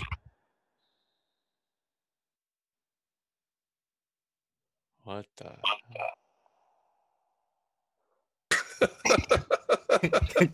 Got you good. Let's work on. Did fail just come out? Here, failed. Failed just came out. Yeah. Failed. Put shared screen. Dude, everyone's in the house tonight. Yeah, we need Your teeth are fine. Grambo's here now. Damn, I don't think you can do magic unless you go to a place that you don't normally go. You can't do it from home. You got to go out some. Oh, you talking about CSETI? Are we CSETIing? You jerk off on a tree? It depends. I mean, if you're not comfortable doing it, then you're not going to put the right energy into it. And you don't have to jerk off onto this. You can burn it. Oh, okay. Flush it. You'll probably get the best results jerking off of it. I've been meaning to go out and do my 2018 intention map. Yeah, it's an acceptance. But I just don't have enough time to give you. You're okay with it. Wait, how well did your last year's one work? I didn't do one last year, but I do like affirmations and shit. They seem to be working okay. Well, they do work. Word up, dog. So I got it from Gordon White. You what? His method of just going out and like visualizing all the things you want to happen in 2018 and spending a half an hour doing it. But he said he emphasized not doing it from like home or work or any place you go to regularly. Oh, it's like chaos protocol stuff? Yeah. Okay. I understand that. Okay. Who's got the echo? Crazy as heck. Yeah, that one's intense. Who was that? Motherfucking bomb. It should not. Jesus Christ. It's Dr. Mike. It's It's a free for all. There you go. There you go. I just switched microphones. I forgot what we were talking about. Talking about sigils. You were asking. Yeah, no. Whatever that Darren just said. I just had a huge bong. Just rip You had a huge bongs. Just a huge bong rip. And a shower, apparently. Lights out. Yeah, that was the chaos protocols. Yeah. Yeah, right. Chaos protocols. Yeah, I read that. I'm gonna do it this year. Nice. I should reread it. You got to set up an ancestor altar. Oh, my wife's got that shit all over the house already. Yeah. We're going Shinto. My No, kids it's- learn all that shit in school already. Hey, what? My kids are learning that shit as part of their homeschool. Ancestry, right? Yeah. Yeah, mine did that. And all the yeah. like native shit, all my native heritage. That's Oh cool. yeah, I tracked it all the way back to Okay. French. Where's it coming from now? know. Is that Amanda with the noise? I think it's her speakers are too loud, and the microphone's picking it up. I think. And that's- you have Oh, yours is that what it on is? whatever that If setting you could is. put earbuds on, Amanda, you'd be perfect. Not that you're not perfect already. Your sound would be perfect. That's what Jerry told me too. Not that you're. Yes, much better. And your hair looks fine. Thank you. See, that was an excuse. There you So, are. Hi, is this, beautiful. what am I hearing? A Long Island accent that we couldn't understand? No, Glasgow. Somebody here from Long Island? I don't know. I kind of heard a twang there. She could Long be Island. from Brighton or something. From Glasgow, Scotland. Oh, she is Scottish. That's Holy hilarious. shit! Nice. Welcome. Interesting guess. What time is it there? It's got to be like 3 a.m. Yeah. Four. Yeah. It's dark o'clock. I am a night owl. You're a vampire. Yes. That's Yeah, so that's a cool sigil. So yeah, if you got cryptos, rub one out to that tonight. Crypto. Come on, it'd be awesome if everyone did that and went, like all our cryptos went up 1,000%. Possible. I need Anything more can than happen. You know, 1,000. that's like remote viewing, but remote manipulation, basically. so that was actually the premise of the Men Who Stare at Goats thing. Yes. I've done some of that, but not jumped through a wall like Kevin Spacey at the end of the movie. It was Clooney. Yeah, it was Clooney. Or, no, it was Oh, the it- dude. It was the dude. It was Bridges. Yeah. Lebowski? Yeah. Dude. General Lebowski. Yeah, that guy. Was it him that had the tattoo on his chest and all that shit? He played I thought it was Clooney now that you mention it. no, could've it was sworn Fucking was rips Kevin- open his shirt in the bar and he's got that tattoo of the pyramid on his chest. Yeah, that That's was Jeff Clooney. Bridges. But the guy who runs through the wall was Spacey. That's right, Spacey, Kevin Spacey. Spacey. Now we know why he was running through the wall. Get away from Clooney. because he That's could. what I'm talking about. The Men Who Stare at Goats. Why Clooney's married to a man too? What is it? Failed at After camp the- for 2 the days, shirts off. Really? No, come on. He's The rocking shirts LSD off. hangover.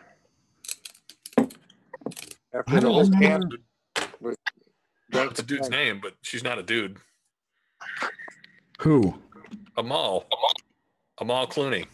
She's hot like Huma Abedin is hot. Yeah, she's gonna be hot on cell block D. Oh man. Yeah, that's true. How are they gonna think arrest she's- I think everybody she's pretty. during a government shutdown? Yeah, If they're the gonna wait government's until shut the government down. shuts down on Saturday, and then These they're people who aren't. Oh, Then they're gonna Nobody will declare know. the debt is fake. No, that's just wishful Yeah. thinking. Start the United States of America 167400327. oh boy. Here Says we the go. high Canadian. That's what a corporation would do with 20 trillion debt. Just write it What? down. Yeah, boom, we're bankrupt. Let's start up again tomorrow under a new name. Apparently, that already happened. Hey, what are we gonna name the new country? Grimerica. I think we should. I think we should name it Wayne. Wayne. Party on, Wayne. Exactly. That would be our slogan. My URL will be fucking priceless if you guys go with Grimerica. I'll sell it to you guys for a couple million and retire. No, we're bankrupt. Billion. Dude. Sorry. Yeah, a couple of billion US dollars that don't mean anything. Ooh, Then I'll Phil's just going to give Cruzin us a Steak. tour of his Litecoin. dorm room. I got some Litecoins actually. I think I heard you say that once. Yeah. Did you get them recently? I think so. Somebody donated, right? I got some Bitcoin too, not a lot though. Like maybe like $150 worth or something. I need it to go up like 100,000% for me to do. Just sit on it. The cryptos are at the lowest point they're going to be this year, probably. Probably. I wish I had 11 grand. I could buy one. Too. You don't need to buy one. You could buy 0.01. You could buy a penny. True. You can build up to get to the one. I only have like 0.4 Bitcoin. I'm telling you, you gotta buy that coin. It's gotta be that. That coin. Yeah, You Phil. were telling me that the coins were gonna fall in February, and sure. I did. Yep. You gotta buy that coin. You can redeem them for rolled tacos. This is the symbol for that coin. Failed. Oh, nice. That's for Litecoin? No, that coin. That Dude, coin. The CIA infiltrator just programmed us somehow with that sigil. I got triggered. What about the I think I'm gay? The sigil for that? There's Who actually wrote a that? gay coin. There's a gay You're gonna coin. have to ask Grim. Oh no, that was failed. Penis That with a was question failed. mark? That was I failed. thought it was failed because it said right before it started writing that it said failed is sharing a screen. It totally was failed. I think I'm gay. Dude, he's up at camp. You gotta do what you gotta Are we do. doing shirts Failed. off? All you need is gay money. The new gay It crypto. happens my quick God. up at camp. I've seen it happen. Windows wallet. You can download seen your it. gay wallet here. This is gotta be. This is definitely a hoax. Come on, you want? It's not a hoax at all. Macintosh wallet? Who calls it a Macintosh wallet? They can't use Apple's name or something probably. Dude, you remember it's Mr. for Mac. Macintosh So, from Blank Check? What do you think Macs are called, dude? I mean, I know that, but they're Oh, definitely not Ma- branded under that. Amanda, you want to hear my Sean Connery impersonation? Uh-oh. I have to work up to it, so I'll just kind of intersperse at that point.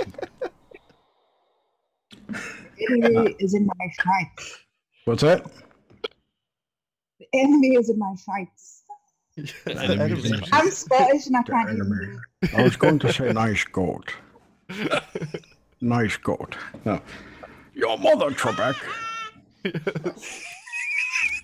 We got to get some fake Sean Connery bitching at Trebek. Oh, I got that. Places. Your mother, Trebek. Oh. That's a nice goat. When Cortez reached the New World, he burned all of his ships. I can't think of any good Sean Thus his Connery. men were highly motivated. Welcome to the Rock. I never saw that movie. All I could think of was James Bond things like "Hello, Money Penny." So yeah, that's gay money. You can get your gay money. Get you gay on. Now Amanda's sitting over there safely isolated from us by an entire freaking ocean thinking, God, what a bunch of pant loads. So I know I talked to Grim earlier about this, but have you guys seen the show The Magicians on Netflix? Every day now. I watch like Every 3 day. of them a day. Yeah. What is it? The Magicians? Magicians. They're in their third season now. Yeah. But it's not on Netflix, the third season, right? No, you could buy it. You can buy it. I saw it on my Xbox. I was like, "What the fuck?" I didn't even know they had a third season. But I guess they do. Threat has been detected. Threat. Threat. That was a weird website. Someone got booted. Who left? Darren left. No, Darren left, but that was my computer that pooped that. Good up. night, Darren. Threat Sleep secured. well. What kind of cheap Taiwanese crap are you running over there, Grim? Avast.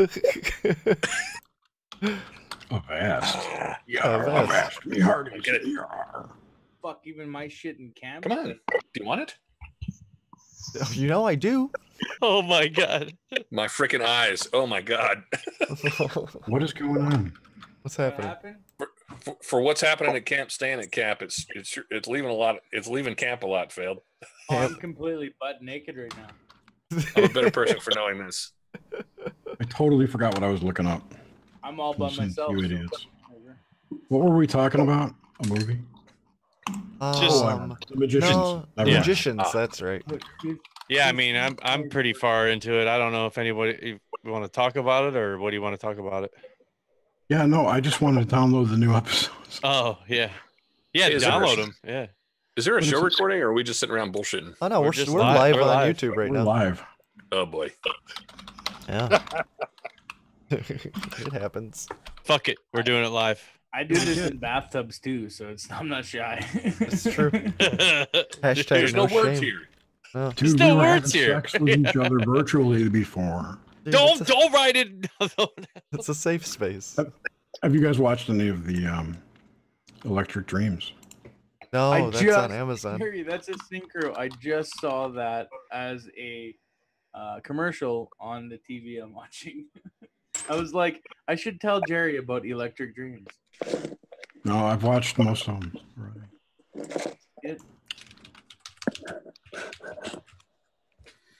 It's not on. It's not on Prime. You on like Amazon. Oh, Philip K. Dick. Yes. Yeah, it's interesting. They're all kind of dark and they never end well, but This is Philip K. Dick. it's Philip K. That's the way Philip K. Dick is. Yeah. Have you ever read any of his stuff? Oh yeah. Yeah. I got through 2 or 3. I think the last one that I saw was "Flow My Tears," the policeman said. Yeah. And I was so freaking depressed at the end of that thing. I thought, oh god, yeah, that's it. I'm done. That's the one with the Soul Factory, right? With the what? The consciousness units.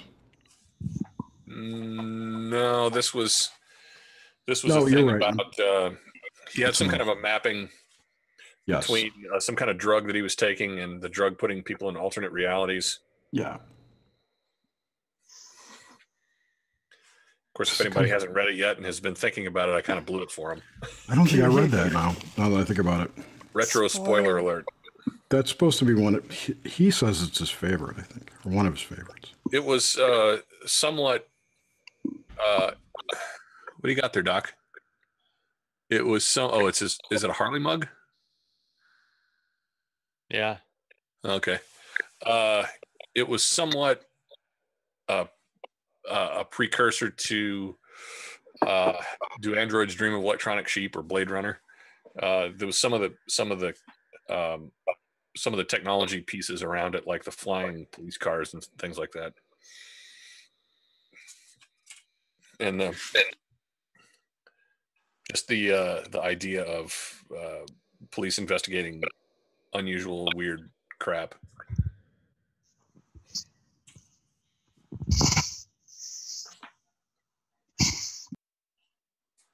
That's all I got. That's all you need. What else do you...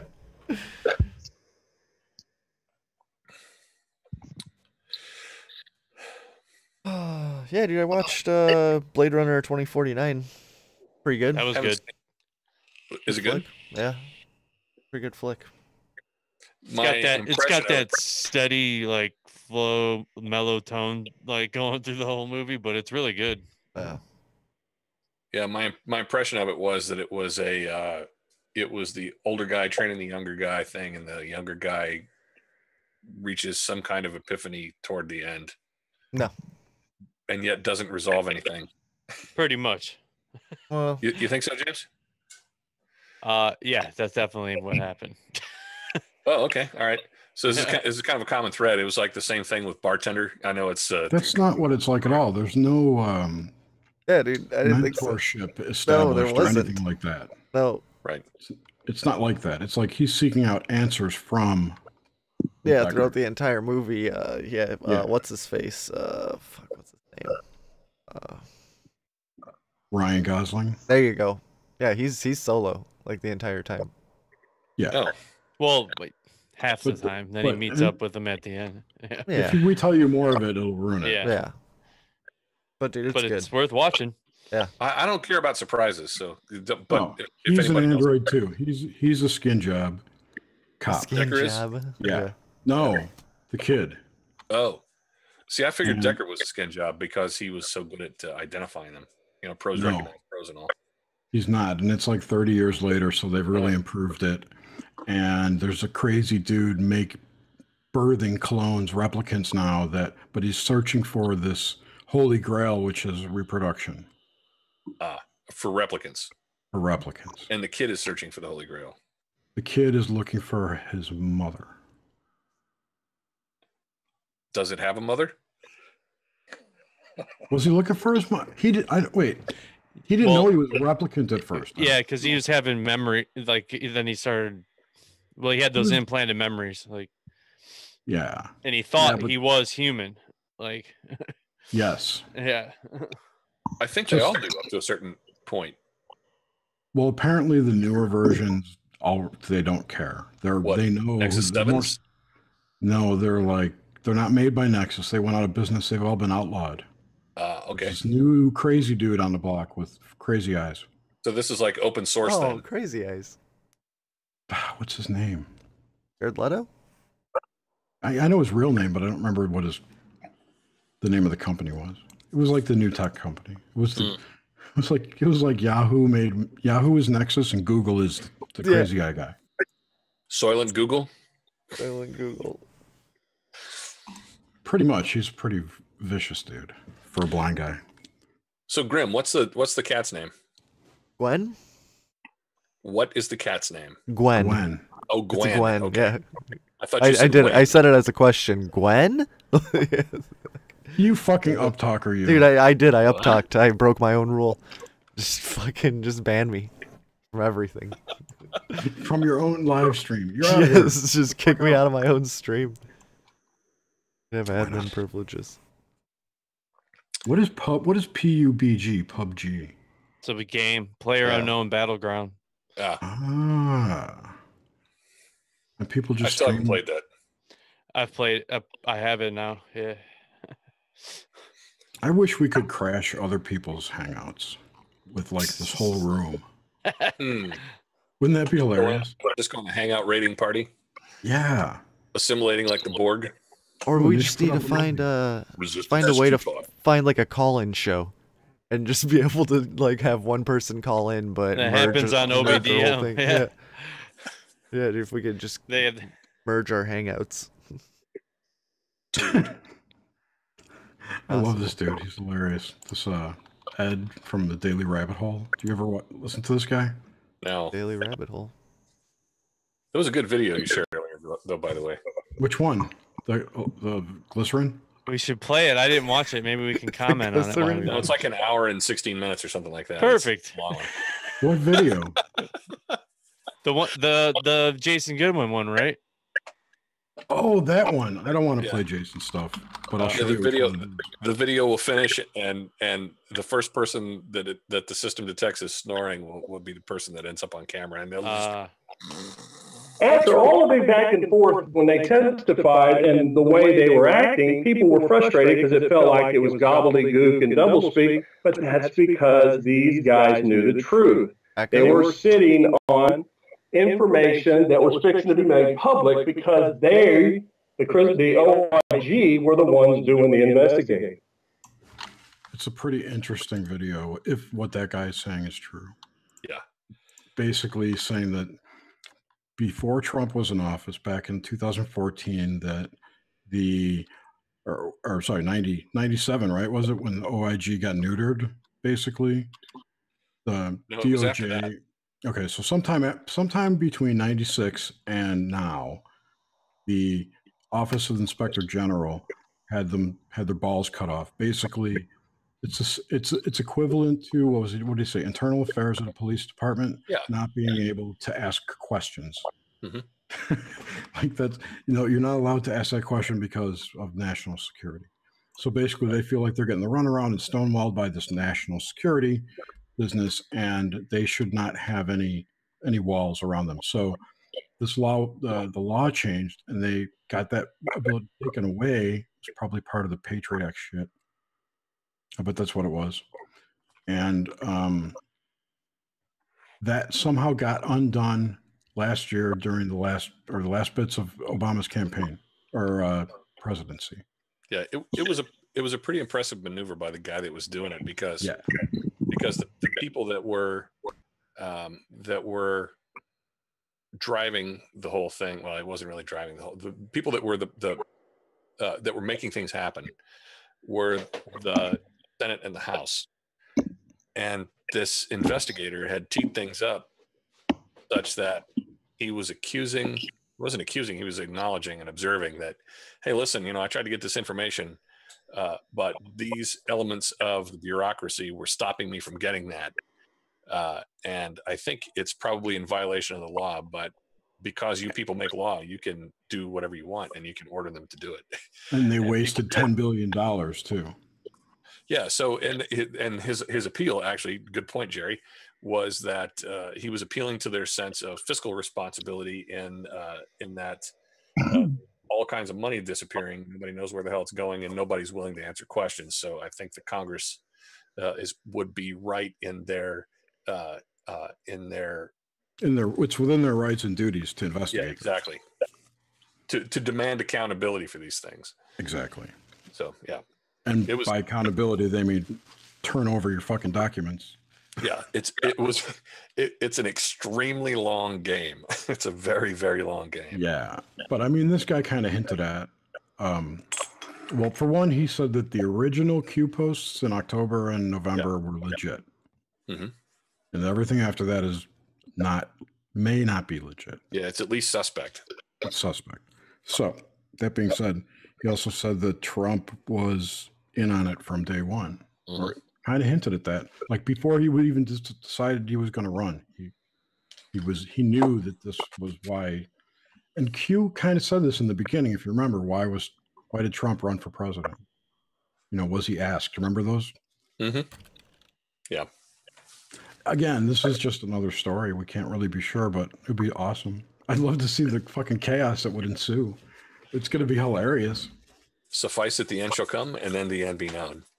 Right. I mean, okay, so say things go south, right? And they have to declare martial law. Now you're at this point where, okay, now it could go either way, right?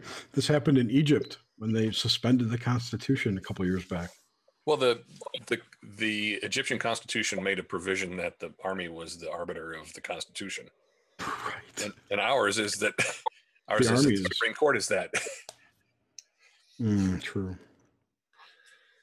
But they got rid of the bad guys from there. They smothered them and cover up their death at a golf club in Texas. I think oh, Jesus, hang on. God, the dog's taking me away. Dog's got a pull toy and my chair has rollers on it. So Egypt has a little different dynamic there because their population is much smaller than ours, for one thing. And the people that are actually in the military are more, I think, they're more closely aligned with the population than a lot of European nations expect to be. So people in European nations seem to tend to do that kind of thing out of a sense of privilege, whereas Turks and I'll say Egyptians, I don't know about Greeks, but Turks and Egyptians tend to do it out of a sense of civic responsibility. They have this long civilization that they have founded on their military, and that the military is a function of service of the people rather than exertion of foreign influence. Much the same way that ours traditionally has been, but it's becoming the applications of it lately have been very different. So anyway, you're muted. I think you're muted. Right. You're right, I am. Who was talking about the electronic warfare stuff? Who was that? That wasn't here. Never mind. It was last night. What was going on with electronic warfare? I have a little background knowledge on that. The wife of the guy we were interviewing last night in the after chat was talking about a friend of hers who used to work in maybe it was somebody that we were talking about used to work in the electronic warfare department of the military. Mm-hmm. I'll think of it. Okay. So we had a really interesting chat. It was like 2 hours. Bullshit. EW is kind of a weird thing because the terms tend to be backwards. Electronic warfare is usually an intelligence collection thing, where you're dealing with either signal intelligence or a sort of a subset of signal intelligence, where you're dealing with fire control systems and So it's a targeting SIGINT radars and things like that. Yeah, and jamming and whatnot. I get the distinction. Yeah, jamming and broadcasting is a function of a thing called electronic support measures. Yes. Go ahead. ESM. No, I was listening. Oh, that was it. Oh, no. I was just wondering last night out loud to her if I wonder if that was somehow the precursor to psychotronic stuff in any way. Or if any of the psychotronic research rested on the electronic warfare. Psychotronic research? What's that? Like brain, like voice to skull stuff. Yeah, psychotronics is primarily EM emissions, designed to interfere with thought patterns, ideas. Wi-Fi. 5G. Yeah, people have talked about Wi-Fi. 5G, right? Yeah. Well, our discussion was about 5G last night. I just remembered. Yeah. So we were talking about the size of waves and how different body parts can absorb a full wavelength if it's the size matches, and how the 5G network is basically a varying packet size. So it's varying wavelength, isn't it? Because it's digital. Or does it have a standard carrier wave? No, so the packet size in 5G is the only thing that's going to determine is the duration of a particular burst. Right? So the frequency is going to remain within the same band. It's probably some kind of a spread spectrum thing. Mm-hmm. And the frequencies that it lands in are going to be relatively consistent across whatever carrier and whatever band you're allowed to transmit. Right. So in these, let's call them waveform envelopes, you've got digital packets of data. So if let's say your kidneys are the same size as the wavelength, and you've got 5G broadcasting that wavelength near your kidney will absorb that, and it will also absorb that digital data. And this is me being nutty. I wonder if that can somehow alter anything, the data itself versus the analog wave. Yeah, I don't think that's muddy at all. But when I first heard this idea, I was really very incredulous about it, and I still somewhat am. But I'm starting in just talking with you now. I'm thinking in terms of, is there some secondary effect that might be communicated or triggered by not the frequency, but a heating cycle and a cooling cycle, and a heating cycle and a cooling cycle. That's something that would vary by the packet size. Definitely, and by the wavelength too. Well, the wavelength would put, or the amplitude rather. I mean, how much energy is behind it, right? Yeah, well, the amount of energy behind it is going to be relatively small. I mean, even at the frequencies we're talking about, most of the propagation loss is going to happen within the first, like couple of centimeters of the transmitter. So, once that's depleted, I mean, you're going to deal with a relatively small amplitude, no matter how far away from it you get, as far as the maximum range, actually even beyond the maximum range. How do they get it to go so far then? They're talking mile, you get coverage for a mile at least from a cell tower. 5G is probably in the neighborhood of 5 to 10 watts, and it's over a relatively small area. It's all line of sight. So, if you're dealing with 4.8 gig or 6 gig or 12 gig or something like that, it's all going to be line of sight. Right. So the moment that it hits anything, it's going to get absorbed. Yeah, I think it's the terahertz with the terahertz stuff that's bad. Mm-hmm. I think that's like going to start disrupting insect communication, that kind of thing. Like we're getting up into that ultrasonic range where we don't know what else is up there. Yeah. Yeah, I don't know. Just imagine turning on 5G and all the bees drop dead. That would kind of suck. That would suck. That would make orange extremely difficult all of a sudden. It would make food extinct. Everything would die because the bees, we require bees to pollinate shit. But see then, This would be a great work program, because then you could hire people with little paintbrushes and Q-tips to run around and pollinate all the plants. Dude, you know they're going to make GMO bees to do it, or robot drones or whatever. Drone bees, yeah, hell yeah. Worker bees. Yeah. They've already they've done the mosquito tests in Florida already. The bees are just coming up next year probably. Right around the corner. It's in response to CCD, to the colony collapse disorder. Oh yeah. So it's problem, reaction, solution. Thank you, Mr. Hegel. So you think Was it's it the Hegel who five? came up with that? I thought it was a Roman emperor. No, the Hegelian dialectic. Yeah, it was Hegel, the philosopher. Oh Jesus. The colony collapse Grim? disorder. Oh, good. What are they claiming is causing that? Neonicotinoid pesticides. That's the latest thing I've heard. Is that vape juice then? No, it's not vape juice. Oh. Now, It's can a you give me chemical that Monsanto came up with, or one of those pesticide companies. Can you give It's me the probably- biggest conspiracy theory, or the most out there conspiracy theory about it? I don't know any, actually. There's nothing saying it's killing the Colony bees. collapse disorder conspiracy Yeah. theory. Get out there. Theories. I'll get the list of theories here. We're gonna do listicles. Hey, wow. Listicles. Yes. 10 possible causes. There we go. All right. Oh yeah, it's Male- actually included on the Wikipedia page. Yeah, malnutrition. And it's the usual suspects: Royal Dutch Shell and Bayer. Ah. Yep. Well, Bayer is Monsanto.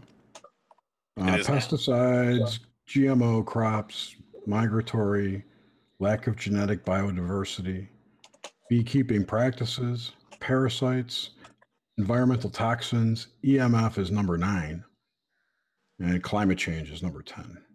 Oh, organophosphate. This is it's a neurotoxin. Yes. Wait, which one? The neonicotinoids? Oh no, so in contrast to organophosphate. Sorry, never mind. I mean, isn't there like a huge, like Venezuela Acetylcholine or arrays. something like that? They have a huge like GMO runoff problem there. Like, Oh no, it is. yeah, It is. It is. there's like a huge battle there, right? With that shit, right? Like it's like super toxic. Like, This is what I'm talking about, the neonicotinoids. Yeah, so there's two different mechanisms for a lot of poisons for animals, right? One of them is interfering with the blood's ability to carry oxygen, so these are hemotoxic, and then the other ones are neurotoxic that interfere with the central nervous system and the peripheral nervous system and the ability to carry messages. So these things tend to interfere. It looks like they interfere with the chemical that breaks down the communication between synapses, right, in the brain and in nerves. So what happens is one nerve will carry a signal along its length, and then it will create a chemical across the gap to communicate onto the next nerve. And then the nerve that receives it emits another chemical that breaks that chemical down. And what happens is this stuff interferes with the ability of the receiving nerve to create the stuff that breaks down the transmitter chemical, and it causes everything to fire weirdly and interferes with communication by overloading stuff. It makes your dendrites retract. Is that like a pheromone, some sort of pheromone blocker or something? Yeah, this is actually at a much more localized level to individual nerves, right? So pheromones are things that are chemicals that trigger reactions. That trigger reactions from your sense of smell. But everything's chemical at some point, right? And it's back and forth between chemical and electrical, and there's something that stops the chemical processes from permitting the electrical stuff to continue. Well, they're in some kind of medium, and if that medium's altered in a way that they can't shoot straight, just think of it that way. I mean, I don't know how it works, but I can visualize it. No, a very, very long time ago, I was a morbid little bastard when I was in high school, and I did a term paper on chemical weapons and nerve gas. So I can't tell you how much my English teacher enjoyed that. Didn't you used to work for IG Farber? She didn't. Okay. Anyway. Good times. Good times. No, yeah, I don't know. I forgot what brought us into CCD. Oh, yeah, End of the World. Helen, yeah, yes, exactly. It's coming. So we've got until Saturday, right? Saturday? What happens on Saturday? Meteor? For the arrests. Saturday is arrest and government shutdown. Oh. They just passed a resolution to float it till February 17th. Wow. Yeah, so there's not going to be any Parks Department for park rangers to be walking around in the forests of Arkansas, so Arkansas can happen.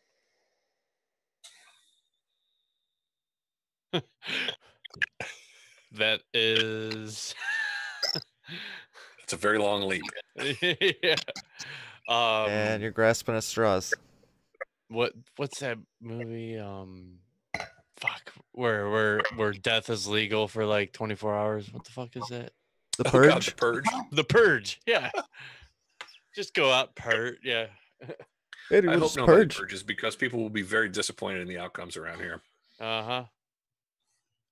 Purging. I'd probably get purged. California, I think it's gonna happen, dude. Are you talking about New California or California? There you Yeah, go, I saw New that, California. man. Yeah. California and like it's basically just the whole coastal area. And then yeah, they're that's totally crazy. just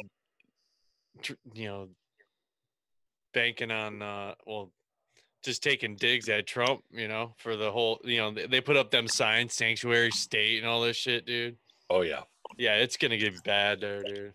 The funny thing is that about a third of the place that New California doesn't want is literally owned, title held by the federal government.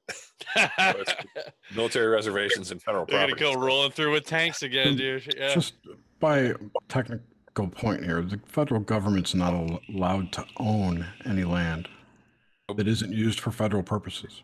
But directly, and this is my point, though. You've got Vandenberg Air Force Base. Mm-hmm. You've got about half of Los Angeles International Airport, which is Los Angeles Air Force Base. You've got Ontario Air Force Base. You've got Naval Station, 32nd Street, San Diego, and all the naval stations down in San Diego area are all in New California. But you also have Seal Beach, Long Beach. I'm trying to think else. El Toro is still open.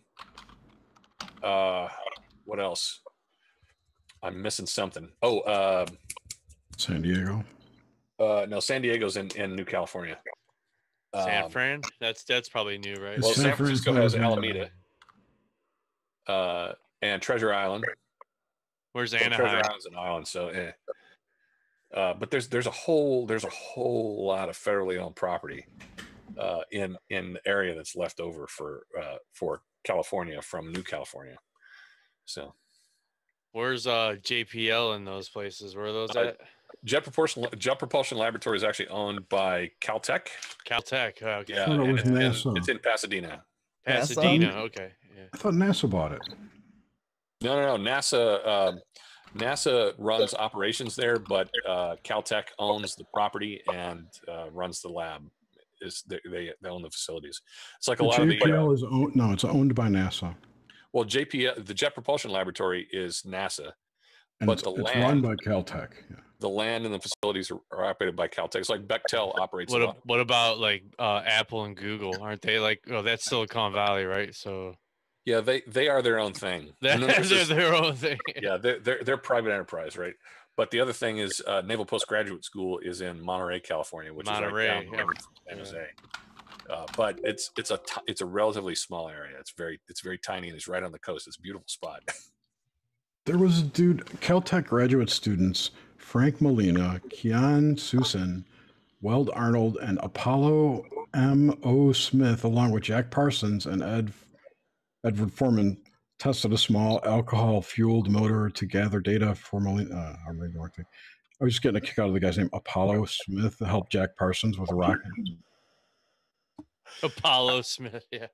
What, your name is Apollo? That's it. You're in. Come on. Yes, Let's come go. on. Come over to my place. We'll blow So some you're a smoke. god? You're a god. Okay, sweet. I know a lot of Greek folks, and I know a dude named Apollo, and I know a guy named Achilles. I know a lot of people with these kind of names. Mm-hmm. Cool. Thor. I don't know any Thors. No. Thor's not Greek. No Thors.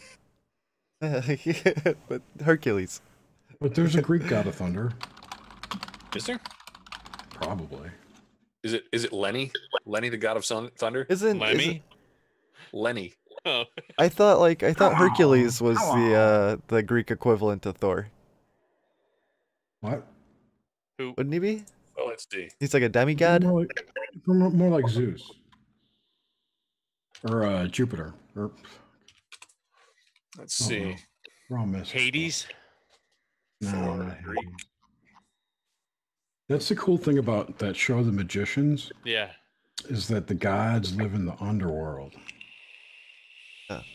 Which I just think is interesting. Why would they live down there? Oh, it's Doug, the god of tapping loudly. Okay, I found it. It's Brontes. Brontes. Okay. Was Uncle a Cyclops. Uncle B, what's up? Wait a minute. Did I click on the right thing? Was a Cyclops. Wait a minute. When I click that dude's name, it goes to Cyclops. Brontes. Brontes. Oh, wow. It goes to Cyclops. Charlotte Bronte. Huh. It's like two of them, though. Okay, She's so like it says... my number one list of authors that I really dislike. It says Hesiod described 3 one-eyed cyclopses who served as builders, blacksmiths, and craftsmen. Brontes, Steropes, and Arges, the sons of Uranus and Gaia, brothers of the Titans. Homer described another group of mortal herdsmen or shepherd cyclopses, the sons of Poseidon. So the Roman or the Greek god of thunder is Brontes, who was a cyclops.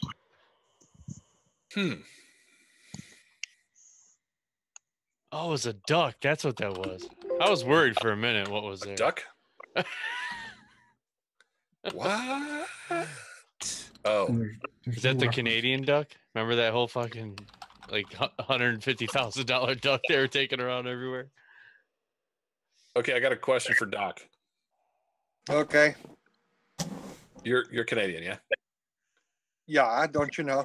No. Don't you know? Californian. Oh man, I'm sorry. No, me too. But I spent a lot of my time growing up in Nebraska. I have common sense, my pickup truck, my gun racks. I'm good. Right on. So we tend to find those kind of Californians for some reason. Where are you now? Yeah. Well, most of the times when you find Californians, people that live in California that are like that, they're outside California. And You got to get out of the metro area, the non-hetero metro areas. Get out into the rural California, and you've got plenty of normal people. Yeah, New California. Old school California, farmers, whatever. Right, that's New California. Oh, there you go. Actually, that was posted a few days ago, wasn't it? Right, yeah. Breakaway. So now, all those were voting districts all tied together where the money is. Wow.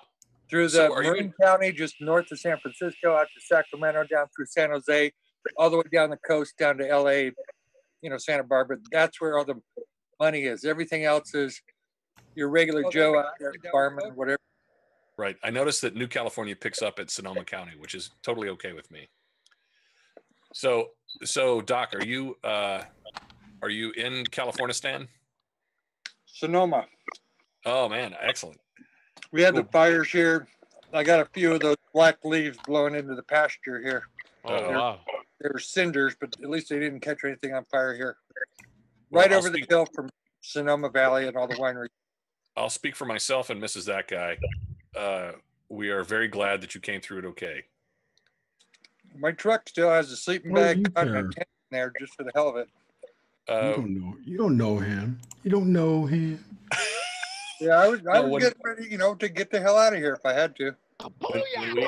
When we lived in San Diego, that was our number one inside California destination was Sonoma County. We used to go up to Windsor all the time. We had a condo there, and we would stumble up and down Russian River Road. There you go. And Bohemian Club, going there for a little wang dang. I know, right? What was it? Don's Dogs. You ever make it to Don's Dogs? It's half. It's the cafe that occupies the back half of the Quonset Hut Theater in Monterey, and it's directly across the road from. Right by the bridge there. Yeah, exactly. Yeah, right by Bohemian Road Bridge. Yeah. So. I quit going there in the late '80s or the early '90s. I had to go after I saw the Alex Jones thing with John Ronson, where they infiltrated Bohemian Grove and took pictures inside. No comment on that circus act. It was all set up, right? So I think that it was probably on par, production quality and planning wise. It was probably about on par with this documentary where I saw a monkey riding a dog handing out tacos in the local park. It was pretty impressive. Smoke weed every day. Really, thank you. If you want to know, what year was that? Alex Jones's big expose. It was. I don't even know. It had to have been in the late '90s. It was before his. It was before his dietary supplement. Tiny Rick. Yeah. Wasn't it within the last 10 years? No, I think it was back in like 96 or 90. Yeah, it was like in the late 90s. Yeah, mid or late 90s. Yeah. Oh my God! Well, I guess I didn't see it until in the last 5 years or something. Well, yeah. Now the thing was, I live under the flight path for that small airport up there. Every summer, I would watch. I've been over here over 20 years easily. Every summer, I'd watch all the private Learjets come in, and then they'd hang around for a couple weeks, and they'd all split. So I knew when the boys were in town. So is this? Are you talking about the one at Santa Rosa Airport? Yeah, there's Santa Rosa now. It's international, by the way, but there's also a Sonoma County Airport just up the road. I did not know that. So one's international, and the other one's more of a neighborhood airport. So the thing is these private jets would come in, a bucket full of them, and then they'd hang around for a week or two, and then they'd all leave within a couple of days. Mm-hmm. And I watched this year after year after year. And at the beginning of the previous administration, 9 years ago, they stopped coming. They did not come in for 8 years. And they didn't go. So during the Melado administration, whatever you want to call that guy or whatever he is, nobody showed up. I swear. Nobody. Where are the planes? They're not showing up summer after summer after summer. And then when he's out of office, and I've been seeing a few pop in the last year. So he wasn't whisked away to Bohemian Grove. That's the time period when I started seeing AJ's stuff get posted when he kayaked in on the river with that woman. And it's like, oh, we're going to get caught. And he has to run away. Angry. And then the pickup truck where he's one of the good old Okie boys or the Okie Dokies from Texas or something. So it's like, you know what? They're playing you. Everybody that's been running around shouting about it, it's after the fact. Mm-hmm. The good old boys have been meeting somewhere else. This is how I knew that Alex Jones had only the best intentions in mind. Oh my God!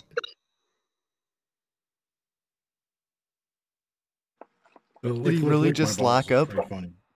Oh no, I thought.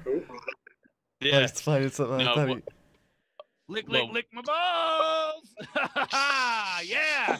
Jesus. The only thing I'm worried about is violence. Honey, do you want to go with us? I'm gonna need you to put them way up inside your butthole. Let's see. I found a cool webpage. Rick and Morty. Share memory. Aaron is like terrified that he joined this chat. He's like, "What? What's going on, Rubus Cat?" Hey, Aaron is doing. What are you? Just hanging out, man. What's new? Doing the same thing, man. Just hanging out. Awesome. I hope I'm sitting like right in front of my fireplace. I've got like a wood stove with a blower on it, so I hope my microphone is not like causing you guys a constant hiss or? It sounds fine. Okay, hear cool. anything. Yeah. So who's there? With or without the nuts? What? SpongeBob ear rape.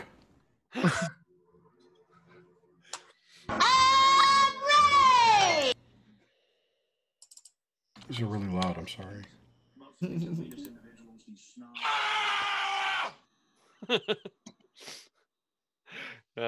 Sound effects. Spell it for you. F is for fuck you. I don't want no ravioli, nigga. That's not SpongeBob. That's not what I wanted. No. Mr. Meeseeks, look at me. That's a good one. Oh, Arnold. Arnold. Fuck you. Fuck you, asshole. Oh, Who boy. is your daddy and what does he do? That's my favorite one. I remember, what was it, like the Jerky Boys or something? Did I do wrong? Jerky? The Jerky Boys? Jerky Boys used to do the Who Does Your Daddy, I'm pretty sure they would call it. I'll tell you, the funniest Jerky Boys thing I ever heard was... Oh, the potato gun, dude? Put the potatoes up ass. No, the Saul Goldman's glasses. Oh, Sal, yeah. I'll find Oh, it. didn't they do the Aristocrats? Oh shit! They did Aristocrats. I think we listened to something like that one night, dude. It was fucking crazy. They It's a totally great- did this guy. He totally tells the Aristocrats joke, and the person that's on the phone with him, I just doesn't know what to do with it. He's never heard it before. Doesn't know what it's about. This is the one I was talking about. Hello? Yes. Yes, I bought glasses there. My name is Saul Rosenberg. Yes. And my eyes are going crazy. Crazy. Okay, well, let me pull your record card. Hold on, please. Okay, thank you. Mr. Rosenberg, I don't have a record card on you. Where did you buy your glasses? Sure it was here? Yes, I did. And do you wear glasses? No, where did you buy them? At your place there. What address did you go to?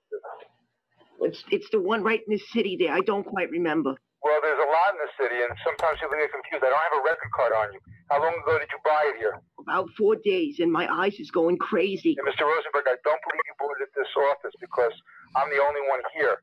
I don't wear glasses, and if it was 4 days ago, I would have remembered you, and I don't, and I don't have a record card on you. Did you go to the Empire State Building? I went to the Empire State Building, and I can't see so good. So you went to see Dr. Yeah, but he's an asshole. I couldn't see so good from the Empire State Building. Well, would you like to make an appointment to come in and see us? I went to the observatory because of these glasses. I can't see, God damn it. Okay, would you like to come in and see us? Sure. Okay. We're at 30 East 60th Street. 35 78th Street. Okay. No. We're at 30. Okay. East 60th Street. All right. Should I bring all my glasses with me? You need an examination. And all my glasses? Mr. Rosenberg, you need an examination. Okay. Do you need an examination? All right. Yeah, all right. You need an appointment. Right. And I'll bring all my shoes and my glasses with me. So I have them. Mr. Rosenberg. Sure. Do you want to see the ophthalmologist? Right. You need an appointment. I'm sorry. You need an appointment. Okay. Okay, hold on. I'll have my girl make an appointment for you to see the doctor. Okay, do you have the address? Fantastic, then. You have the address? Yes. Let's see. What room? 4, I don't know. You say 3587? No, 30 East 60th Street. 30 East 60th Street. Okay, thank you. Okay, you need an appointment. Hold on. Right. Hello? Hello? Hello? Barbara? Yes, I have to make an appointment with you, sir. When would you like to come in? Whenever you want me to, honey. Whatever's good for you. You want to come in tomorrow? Sure, if you're free. Yes, okay. You can come in at 12 o'clock. Okay, honey, baby. Sounds like Kyle's cousin right. on South Park. Yes. Thank you, sweetheart. He does a voice on You're welcome. Family Guy Bye-bye. or American Dad. He plays the pharmacy guy. He sounds like that mouth-breathing cousin of Kyle's on South Park. Definitely. It probably is. The guy's a voice actor now. The other one was funny. That guy is the dude who plays that Frank Rizzo character. I don't play Frank Rizzo. But you know what I'm talking about, right? And there's the other guy, like the Indian dude that plays with him, who does the Egyptian magician. Yes, hello. Hello? I called you before. My name is the Egyptian magician. The Egyptian magician? Right. I called. They told me to call back in 10 minutes. Hold on. Hi, can I help you? Hi, this is Carol, the night manager. Yes, my name is Tarbash, the Egyptian magician. I do magic acts. Okay. You want to come in and audition? What I do, I eat hot coal. That's great. I stab customer and I with saber. And I sick my cat on my performers and they maul them on stage. Wow. But in my country, that's considered entertainment. That's considered magic. Right. Right. And then I light people on fire, but it is, fake, and It's fake. Right. But that's what I do. The Egyptian magician. The Egyptian magician. Right. Then for encore, I punch my chest and then it disappears to the crowd. You punch your chest and it disappears in the crowd. That's Egyptian magician. Yes, my friend. Uh-huh. Well, if you want to stop by, you would only be able to do 2 tricks. Okay, that's good enough for me. I'm the best. Okay, every Wednesday night. Then I have small mountain cat. The mountain cat. That I terrorize people. You terrorize people with the mountain cat. Okay, well, I don't know if you better not bring the mountain cat in for the first time. Okay. Okay. Come by 8:45, sign up, and see how you do. Okay, and then maybe just for extra bonus, I choke some of you faculty staff. Yeah, you choke the staff. Yeah, okay. Whatever. Okay, then I come out with whip. Yeah, you come out with the whip. Okay, well, stop by and we'll see how the act goes. Okay, my friend. Thank you, my friend. All right, James, I got yours. Yeah. I love the Egyptian magician. Negative report. Hello. Hi. Hi, I have a little problem here. Okay. All right, do you repair or sell those tennis machines, that fire the balls? No, we don't have them. And we don't repair them either. All right, we have a little emergency here. Okay. I rented one of these things, and what I did was me and my, Peter and another friend of ours, and we boiled up some potatoes last night, and this is fucking crazy, but we were shooting them at each other through the tennis machine. Yeah. Oh, and Peter's hurt. And I mean, we need to fix this machine or something. What we would do is we would boil the potatoes and put them in Vaseline and fire them at each other. And Peter's really hurt bad. Yeah? Yeah, his ass is blue. Great. We need you to come up and fix this machine. It's just firing too hard. And Michael tried to look when he wasn't ready. He was looking to see if it was lined up properly with his ass. And he turned around and a potato blasted him right in the fucking eyes.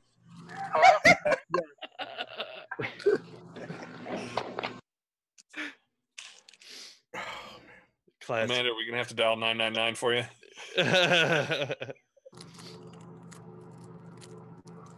Oh my god.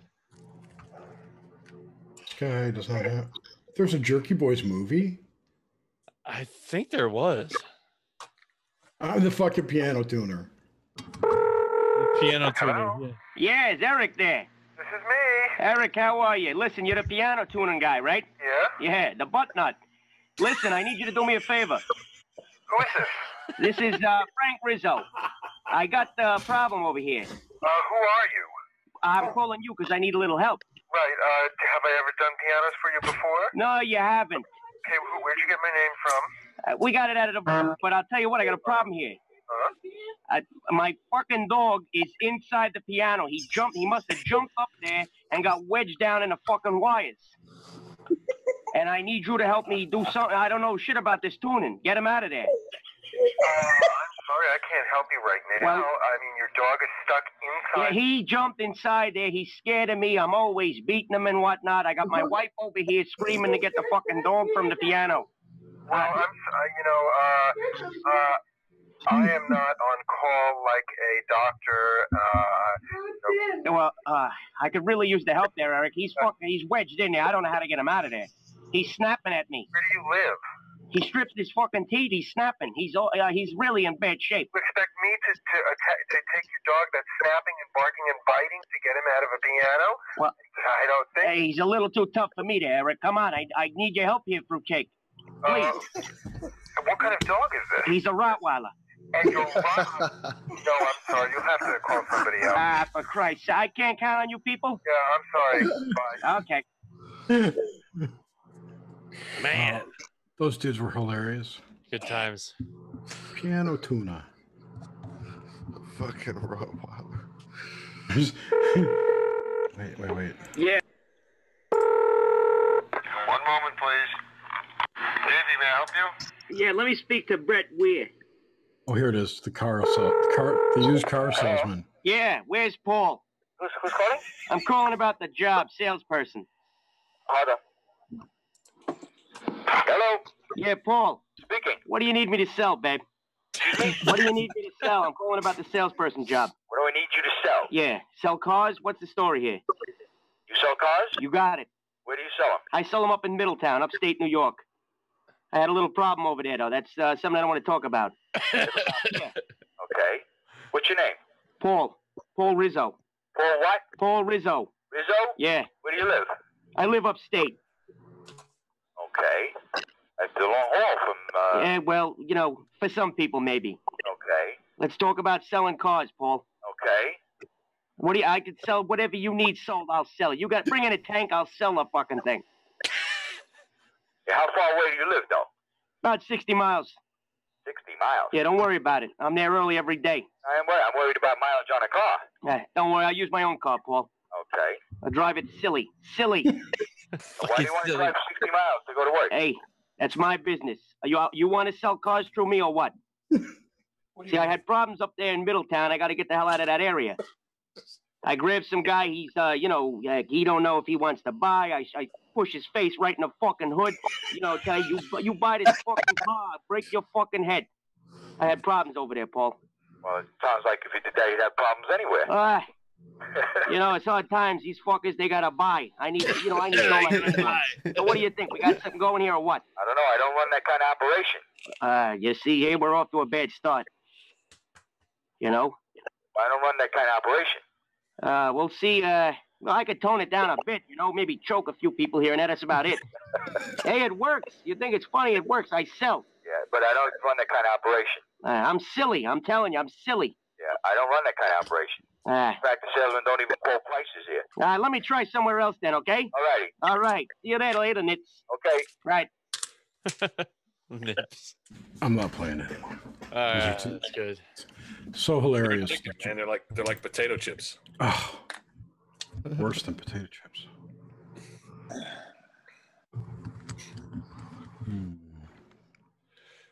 All right. Oh. That's it. Bedtime. Oh, is Grim going to bed? Pull the ripcord, guys. Probably. No, it's just me. I'm going to bed too. No, I've got a dog and 2 cats. And Live stream's ending. You guys are free to hang out in Zoom though. We didn't even get to talk to Amanda. Oh, there's Amanda Pomanda. Hive tomorrow night? I want to know what's with the makeup mirror behind her. Is that what that is? What? My halo. Your halo, Your yeah. halo. Your halo. Groovy Yeah. backdrop. I may have to get a makeup mirror to put back here instead. You could just get one like to attach to the back of your neck. The halo. Yeah. It's like that creepy movie, The Ring. Whoa. Whoa, dude. There we Very go. nice. What? No, it's like Minority Report. The Halo people. What? When they like zapped you to put you into that tube that was called haloing. Okay. Don't remember that bit. I do. Okay. I like your halo. It's nice. Good night, dude. Later, folks. Yep. Pleasure meeting you all. Happy Friday. Yeah, definitely. Oh, yeah. Happy Friday. It is Friday here. It's Friday there. It's not Friday here yet. It will be soon. I promise. It'll be Friday We real have soon. 2 hours and 27 minutes left here. I have an hour. And it's already tomorrow for Amanda too. Like almost